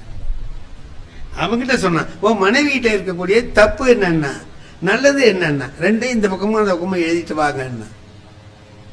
எத்தனை நம்பர் போட்டு எழுதுறான்னா, எவ்வளவு தப்பு இருக்கு, 9 தப்பு இருக்கு, எவ்வளவு ரைட் இருக்கு, 15 தப்பு இருக்கு, இன்னும் நல்லது இருக்கு. ஏன் 15 நல்லதை மறந்துட்டு 9 தப்பையே நினைக்கிறியே, தப்பு இல்லாதவன் யாரா இருக்கான்? ஏதாவது ஒரு குறை இருக்கும், அந்த குறையை நீக்கிட்டு இது பார்க்கணும்னா, அதனால்தான் அவன் என்ன பண்றான், வேப்பங்காய நல்லா இருக்குங்கிறான், தண்ணிய நல்லா இல்லைங்கிறான். என்ன காரணம்? அன்பு. திருவள்ளுவர் சொல்றார், அன்பை முதல்ல போடு. சரி, லாபம், ஒரு வியாபாரம் பண்ணோம்னா லாபம் வரணும்ல நமக்கு. என்ன அதுல லாபம் இருக்கு அப்படின்னா, அதோடைய பயன் வேணும்ல. என்ன பயன்? அறம் செய்வதுதான் பயன். 4 பேருக்கு நல்லது செய்யலாம்டா. குடும்பத்தில் இருந்தீன்னா, தனியா இருந்தா உன்னால முடியாது. அன்பும் அரணும் உடைத்தாயின் இல்வாழ்க்கை பண்பும் பயனும் அது. இப்ப இப்படி செஞ்சு நீங்க வாழ்க்கையை நடத்துகிற பொழுது அந்த வாழ்க்கையில இந்த அறம் வந்துடுது. அறத்தை யார் என்ன அறம்ங்கிறது என்ன? ஊருக்கெல்லாம் போய் தர்மம் பண்ண, வீட்டுல இருந்து நல்லது செஞ்சாலே அறம் தானே. அவரு திருமூலர் சொல்றாரு, எது பெரிய அறம்னா, இன்னொருத்தங்கிட்ட சிரிச்சு பேசினாலே அறம் தான்டா. யாவர்க்குமாம் பிறருக்கு இன்னொரு. நீ சும்மா சிரிச்சு பேசு. சிரிச்சு பேசுறதுக்கு முடியுங்களா? ஒருத்தன் என்ன ரொம்ப முட்டா பய, முரட்டு பய, சோம்பேறி பய, தின்ன தொங்கி பய. யாரோ 2 பேர் தெருவில் பேசிட்டு போறான். திருமூலர் சொல்றது கரெக்ட் தான் பேசுறான். என்ன திருமூலர் சொல்றது கரெக்ட்? இவன் போனா என்ன, இவன் சோம்பேறி பய, திண்ணையில படுத்துக்கிற பய. என்ன திருவள்ளுவர் சொன்னது சரிதாங்கிறீங்க, திருமூலர் சொன்னது என்னன்னு கேட்டான் அவர்கிட்ட போய். அவன் சொன்னான், திருமூலர் சொல்றாரு நல்ல தர்மங்களை அறங்களை எப்படி செய்யலாம்னு அவர் சொல்லியிருக்கிறாரு. எங்க இருக்கு அவர் வீடு? இங்க இருக்கு. கொஞ்சம் சுலபமான விஷயமா சொல்லுவாரா? சொல்லுவா, நல்லா சொல்லுவார். போங்க போய் கேளுங்க. இவன் அவர்கிட்ட வீட்டை தேடி போய் கேட்கிறான், நீங்க தான் திருமூலரான்னு கேட்டான். ஆமான்னு.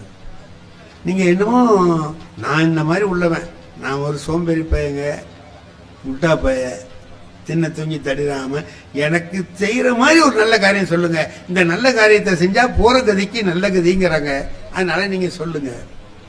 அப்படி செய்றியா? செய்யணும்னு ஆசைப்படுறியா? எளிமையா இருக்கணும்னு நினைக்கிறேன் இல்லையா? ஆமா, சரி.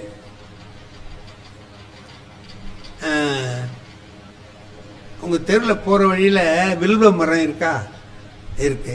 அதுல ஏறி 4 வில்வ தழைய பறிச்சு பக்கத்துல எங்கேயாவது சிவலிங்கம் இருக்கும், அது தலையில போட்டுட்டு போ. அதுவே தர்மம் தாண்டா.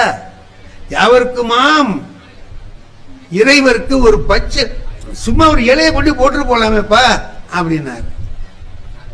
அவன் சொன்னான், இந்த மாதிரிலாம் சொல்லக்கூடாது.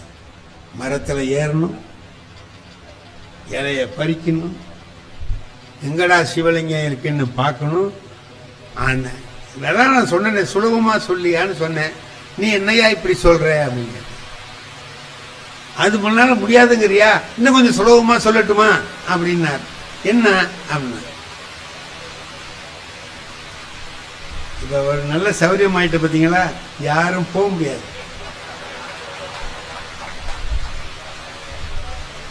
பிடிக்குதோ பிடிக்கலையோ உட்கார்ந்து வெளியில யாரும் நிக்க முடியாது, உள்ள வந்துடுவாங்க. மழையை நாம சொல்லக்கூடாது. மாமழை போற்றதும் மாமழை போற்றதும். சரி என்ன செய்யலாம்? எனக்கு அந்த பச்சளை எல்லாம் முடியாதுங்க. சரி அப்போ நீ ஒண்ணு செய்ய, போற வழியில புல்லு இருக்கும்ல, ஆமா, அதை புடுங்கி பசுமாட்டு வாயில கொடுத்துட்டு போடான்னு. அது ரொம்ப சுலபம் தானே. புல்லு புடுங்கி மாட்டு வாயில கொடுத்துட்டு போ.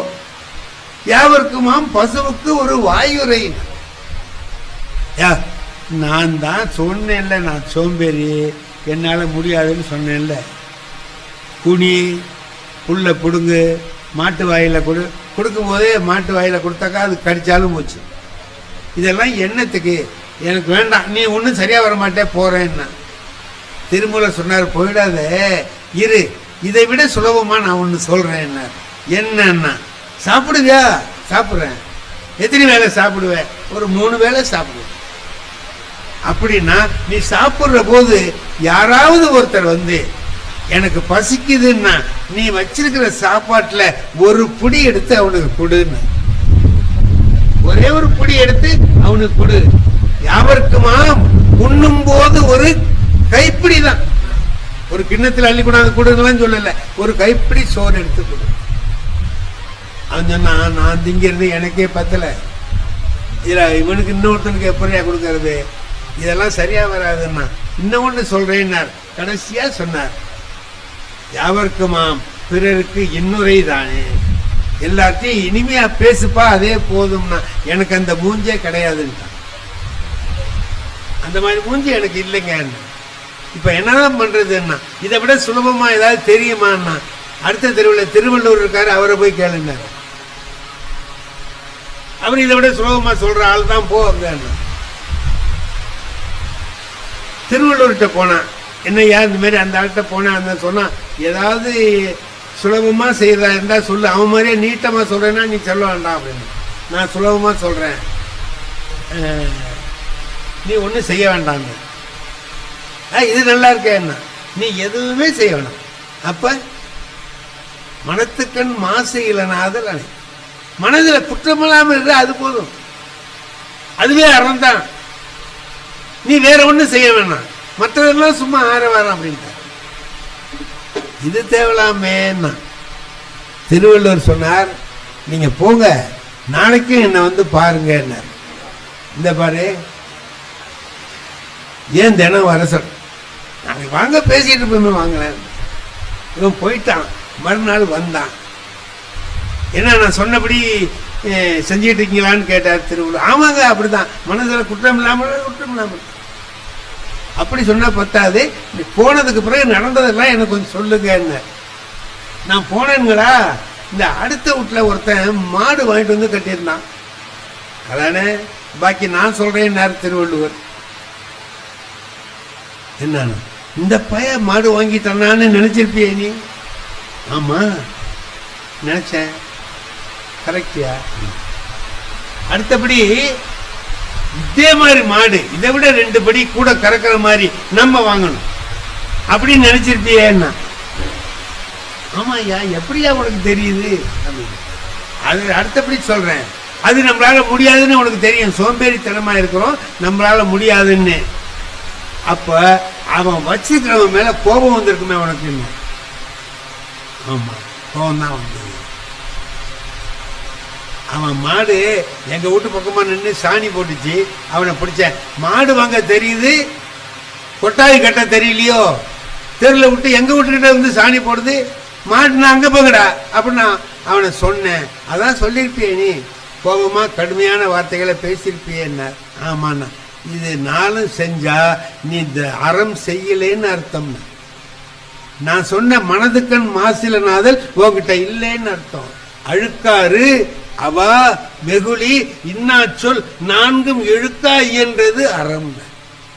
அப்ப அவன் சொன்னான், உனக்கு அந்த ஆளே தேவலான்ட்டான். உங்ககிட்ட வந்தா வாழ்நாள் புறாவும் கஷ்டப்படணும் போல இருக்குடா, அந்த ஆளே தேவலான்னா என்னடா பெரிய தர்மம், வாழ்க்கையில வாழ்வதில் என்ன பெரிய விஷயம்னா என்ன செய்யலாம்?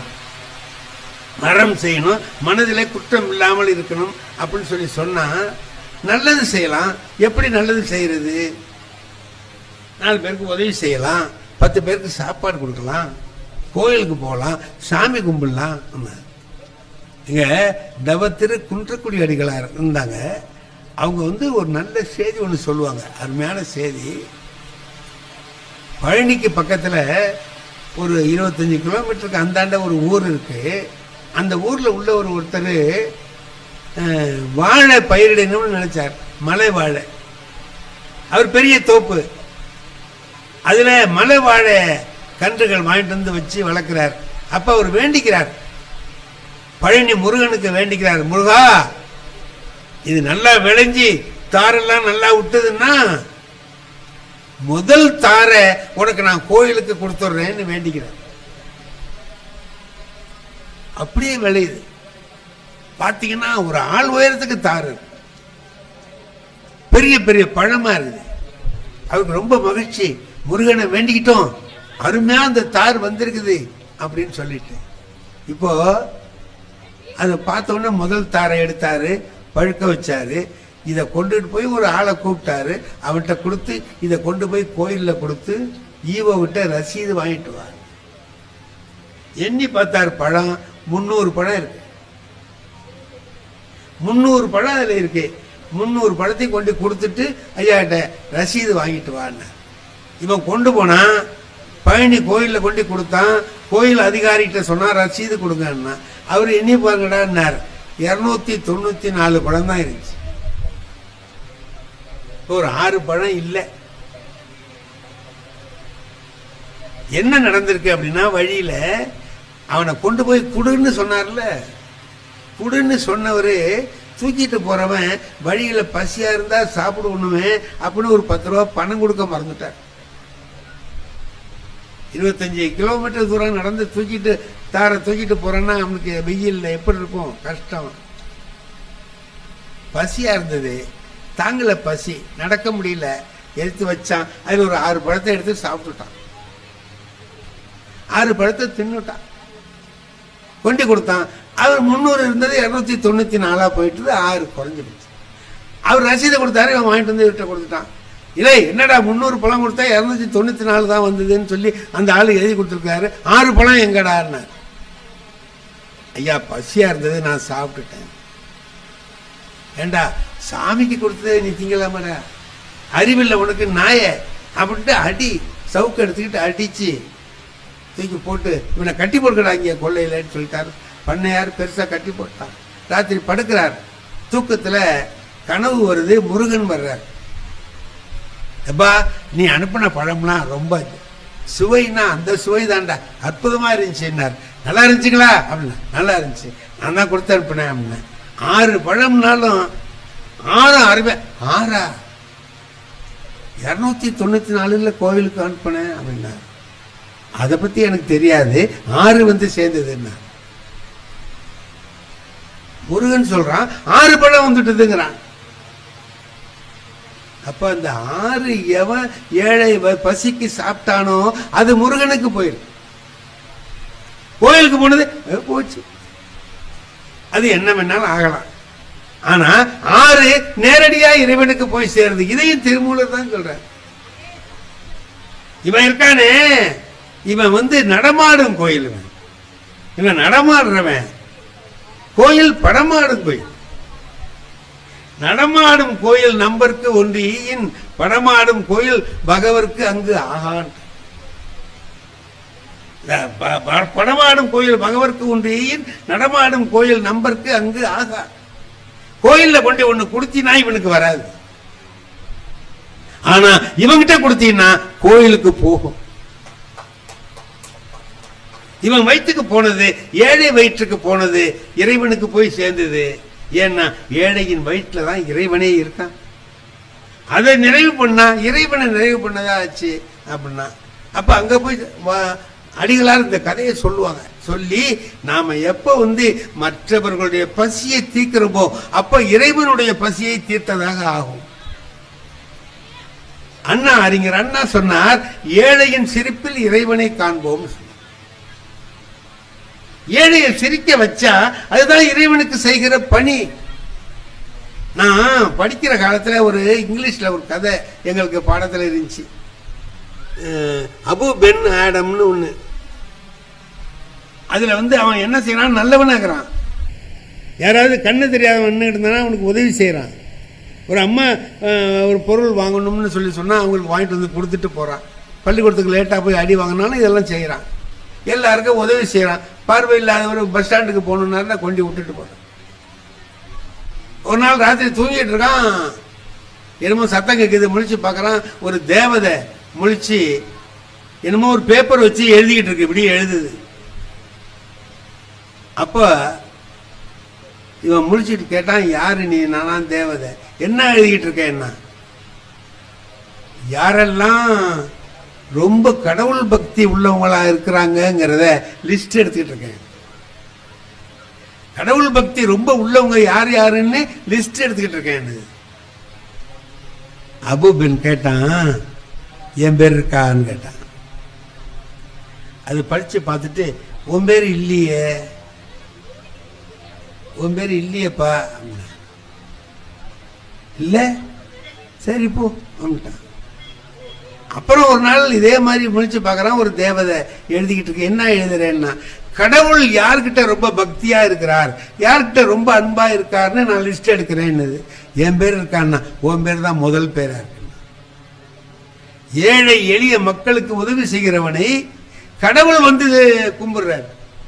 நீ கடவுள்கிட்ட போய் கும்பிடணும், அவர் இங்க வந்து கும்பிடுவார்னா.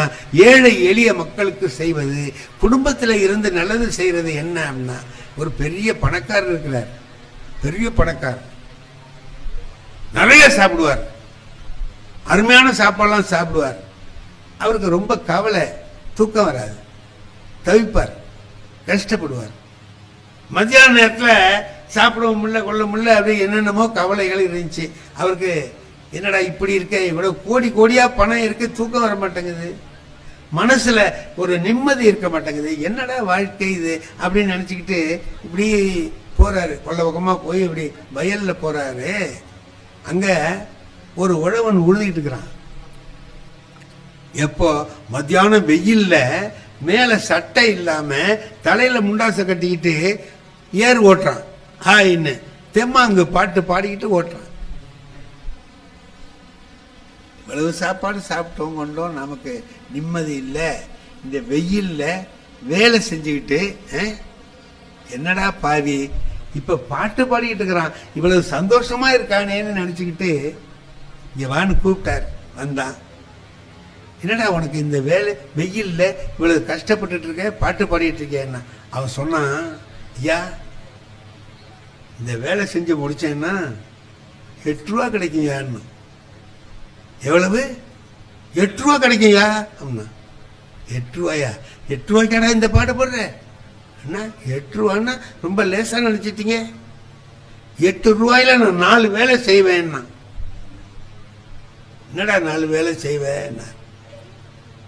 ஐயா நானும் என் பொண்டாட்டியும் சாப்பிடுவோம், 2 ரூபா செலவாகும். சரி, ஒரு 2 ரூபா முந்தி வாங்கின கடனுக்கு வட்டி கட்டுவேன், இன்னொரு 2 ரூபா வட்டிக்கு கொடுப்பேன். 6 ரூபா ஆச்சுங்களா? ஒரு 2 ரூபா தர்மம் பண்ணுவேன், சாப்பிடுவேன், படுப்பேன், தூங்கிடுவேன், மறுநாள் காலையில் வந்து வேலை செய்வேன். 8 ரூபா இப்படின்னு வரிசையா வரும். என்னடா வட்டிக்கு கொடுப்பேன், வட்டி கட்டுவேன்னு சொல்றியே, என்னடா அவனுக்கு புரியலையப்பான்னார். ஒன்றும் இல்லைங்க, நானே என் மனைவி சாப்பிட்றதுக்கு 2 ரூபா செலவாகும். சரி, என்னமோ வாங்கின கடனுக்கு வட்டி கட்டுவேன் நீ. ஆமா, எங்க அப்பாவும் அம்மாவும் எங்க வீட்டில் இருக்காங்க, அவங்கள காப்பாத்திட்டு இருக்கேன், வயசானவங்கள, அதுக்கு 2 ரூபா செலவாகுது. அவங்க எனக்கு செஞ்சாங்க முந்தி, அதுக்கு நான் இப்போ வட்டி கட்டிட்டு இருக்கேன். 2 ரூபா வட்டிக்கு கொடுக்குறேன். எனக்கு 2 பிள்ளைங்க இருக்குங்க, அதுகளை படிக்கிறதுக்கு செலவு பண்ணிட்டு இருக்கேன், அதுக்கு 2 ரூபா செலவாகுது, அது வட்டிக்கு கொடுக்குறேன், நாளைக்கு அவன் எனக்கு கொடுப்பான். தர்மம் பண்றேன்னு சொன்னேன். எங்க அக்கா திருமணம் பண்ணி கொடுத்தோம், அவங்க வாழ்க்கையில கஷ்டமா போச்சு, இப்ப அவங்க பிள்ளையோட சேர்த்து இங்க வந்திருக்காங்க, அவங்கள நான் வச்சு காப்பாத்துறேன், அதுக்கு 2 ரூபா செலவாகுதுன்னா. இது நான் செய்யற தர்மம், என்னால முடிஞ்ச தர்மம் இது. அப்ப அவன் நினைச்சான், ஒரு 8 ரூபா தான் வருது அவனுக்கு, ரொம்ப வரல, நம்மகிட்ட 8000 கோடி இருக்கு, கவலையா இருக்கு. அவன் 8 ரூபாயை வச்சுக்கிட்டு இவ்வளவு சௌரியமா என்னென்ன காரியத்தை செஞ்சேன், சௌரியமா போச்சு, என் கடமை முடிஞ்சதுன்னு நினைச்சுக்கிட்டு சந்தோஷமா இருக்கானே, இது நமக்கு தெரியலையேன்ட்டு பாருங்க. வாழ்க்கை என்பது நாம நம்முடைய வாழ்க்கையை எல்லா வகையிலும் நாமே அனுபவிக்கணும்னு. என்ன ஒருத்தன் கேட்கிறான், உன் மனைவியோட சேர்ந்து சந்தோஷமா இருந்தேங்கிறியே, அந்த இன்பம் எப்படி இருந்ததுன்னு கேட்டான். உலகத்துல யாராலையாவது சொல்ல முடியுமா? இத திருவள்ளுவர் ஒருத்தர் தான் சொன்னார். நீயே சம்பாதிக்கணும்டா, அதுல ஊடு கட்டணும். நான் சம்பாதிச்ச, ஏன்னா நான் சம்பாதிச்ச கட்டின ஊடுங்கிறது வேற, எங்க அப்பா கொடுத்துட்டு போன ஊடுங்கிறது வேற. எங்க அப்பா கொடுத்துட்டு போன ஊடா இருந்தா கரையான் பிடிச்சாலும் நான் கவலைப்பட மாட்டேன். ஏன்னா அது எவ்வளவு கஷ்டப்பட்டு கட்டினதுங்கிறது எனக்கு தெரியாது. ஆனா நான் சம்பாதிச்சு கட்டினேன் பாருங்க, ஒவ்வொரு ரூபாயும் எனக்கு தெரியும். துண்டு எடுத்து தொடச்சிட்டு உட்கார்ந்துருப்பேன். அவன் வீட்டுல இருந்து அவன் சம்பாதிச்ச பணத்துல எல்லாருக்கும் கொடுத்துட்டு அவனும் சாப்பிட்டுட்டு அப்படி உட்கார்ந்து நிம்மதியா இருக்கான் பாருங்க, அப்ப அவனுக்கு ஒரு மகிழ்ச்சி வரும்ல. அவன் வீட்டுல அவன் சம்பாதிச்ச பணத்துல மற்றவங்களுக்கு கொடுத்துட்டு இவன் சொன்னான் பாருங்க, எங்க அப்பா அம்மாவுக்கு கொடுக்குறேன், பிள்ளைங்களை படிக்க வைக்கிறேன், கஷ்டப்பட்டவங்களுக்கு ஒரு உதவி செய்யறேன், இவ்வளவு செய்யறேன்னு சொன்னால, அப்படி எல்லாம் செஞ்சுட்டு உட்கார்ந்து இருக்கும் போது எப்படி அந்த உழவன் ஒரு இன்பத்தை அனுபவிக்கிறானோ, அது போன்ற இன்பம் தான் நானும் அவளும் கூடி அனுபவித்த இன்பம். தம்மில் இருந்து தமது பார்த்து உண்டற்றால் அம்மா அறிவை முயக்குன்னு சொல்லி திருவள்ளுவர் சொல்லுகிறார். ஆகையினால என்னுடைய அருமை நண்பர்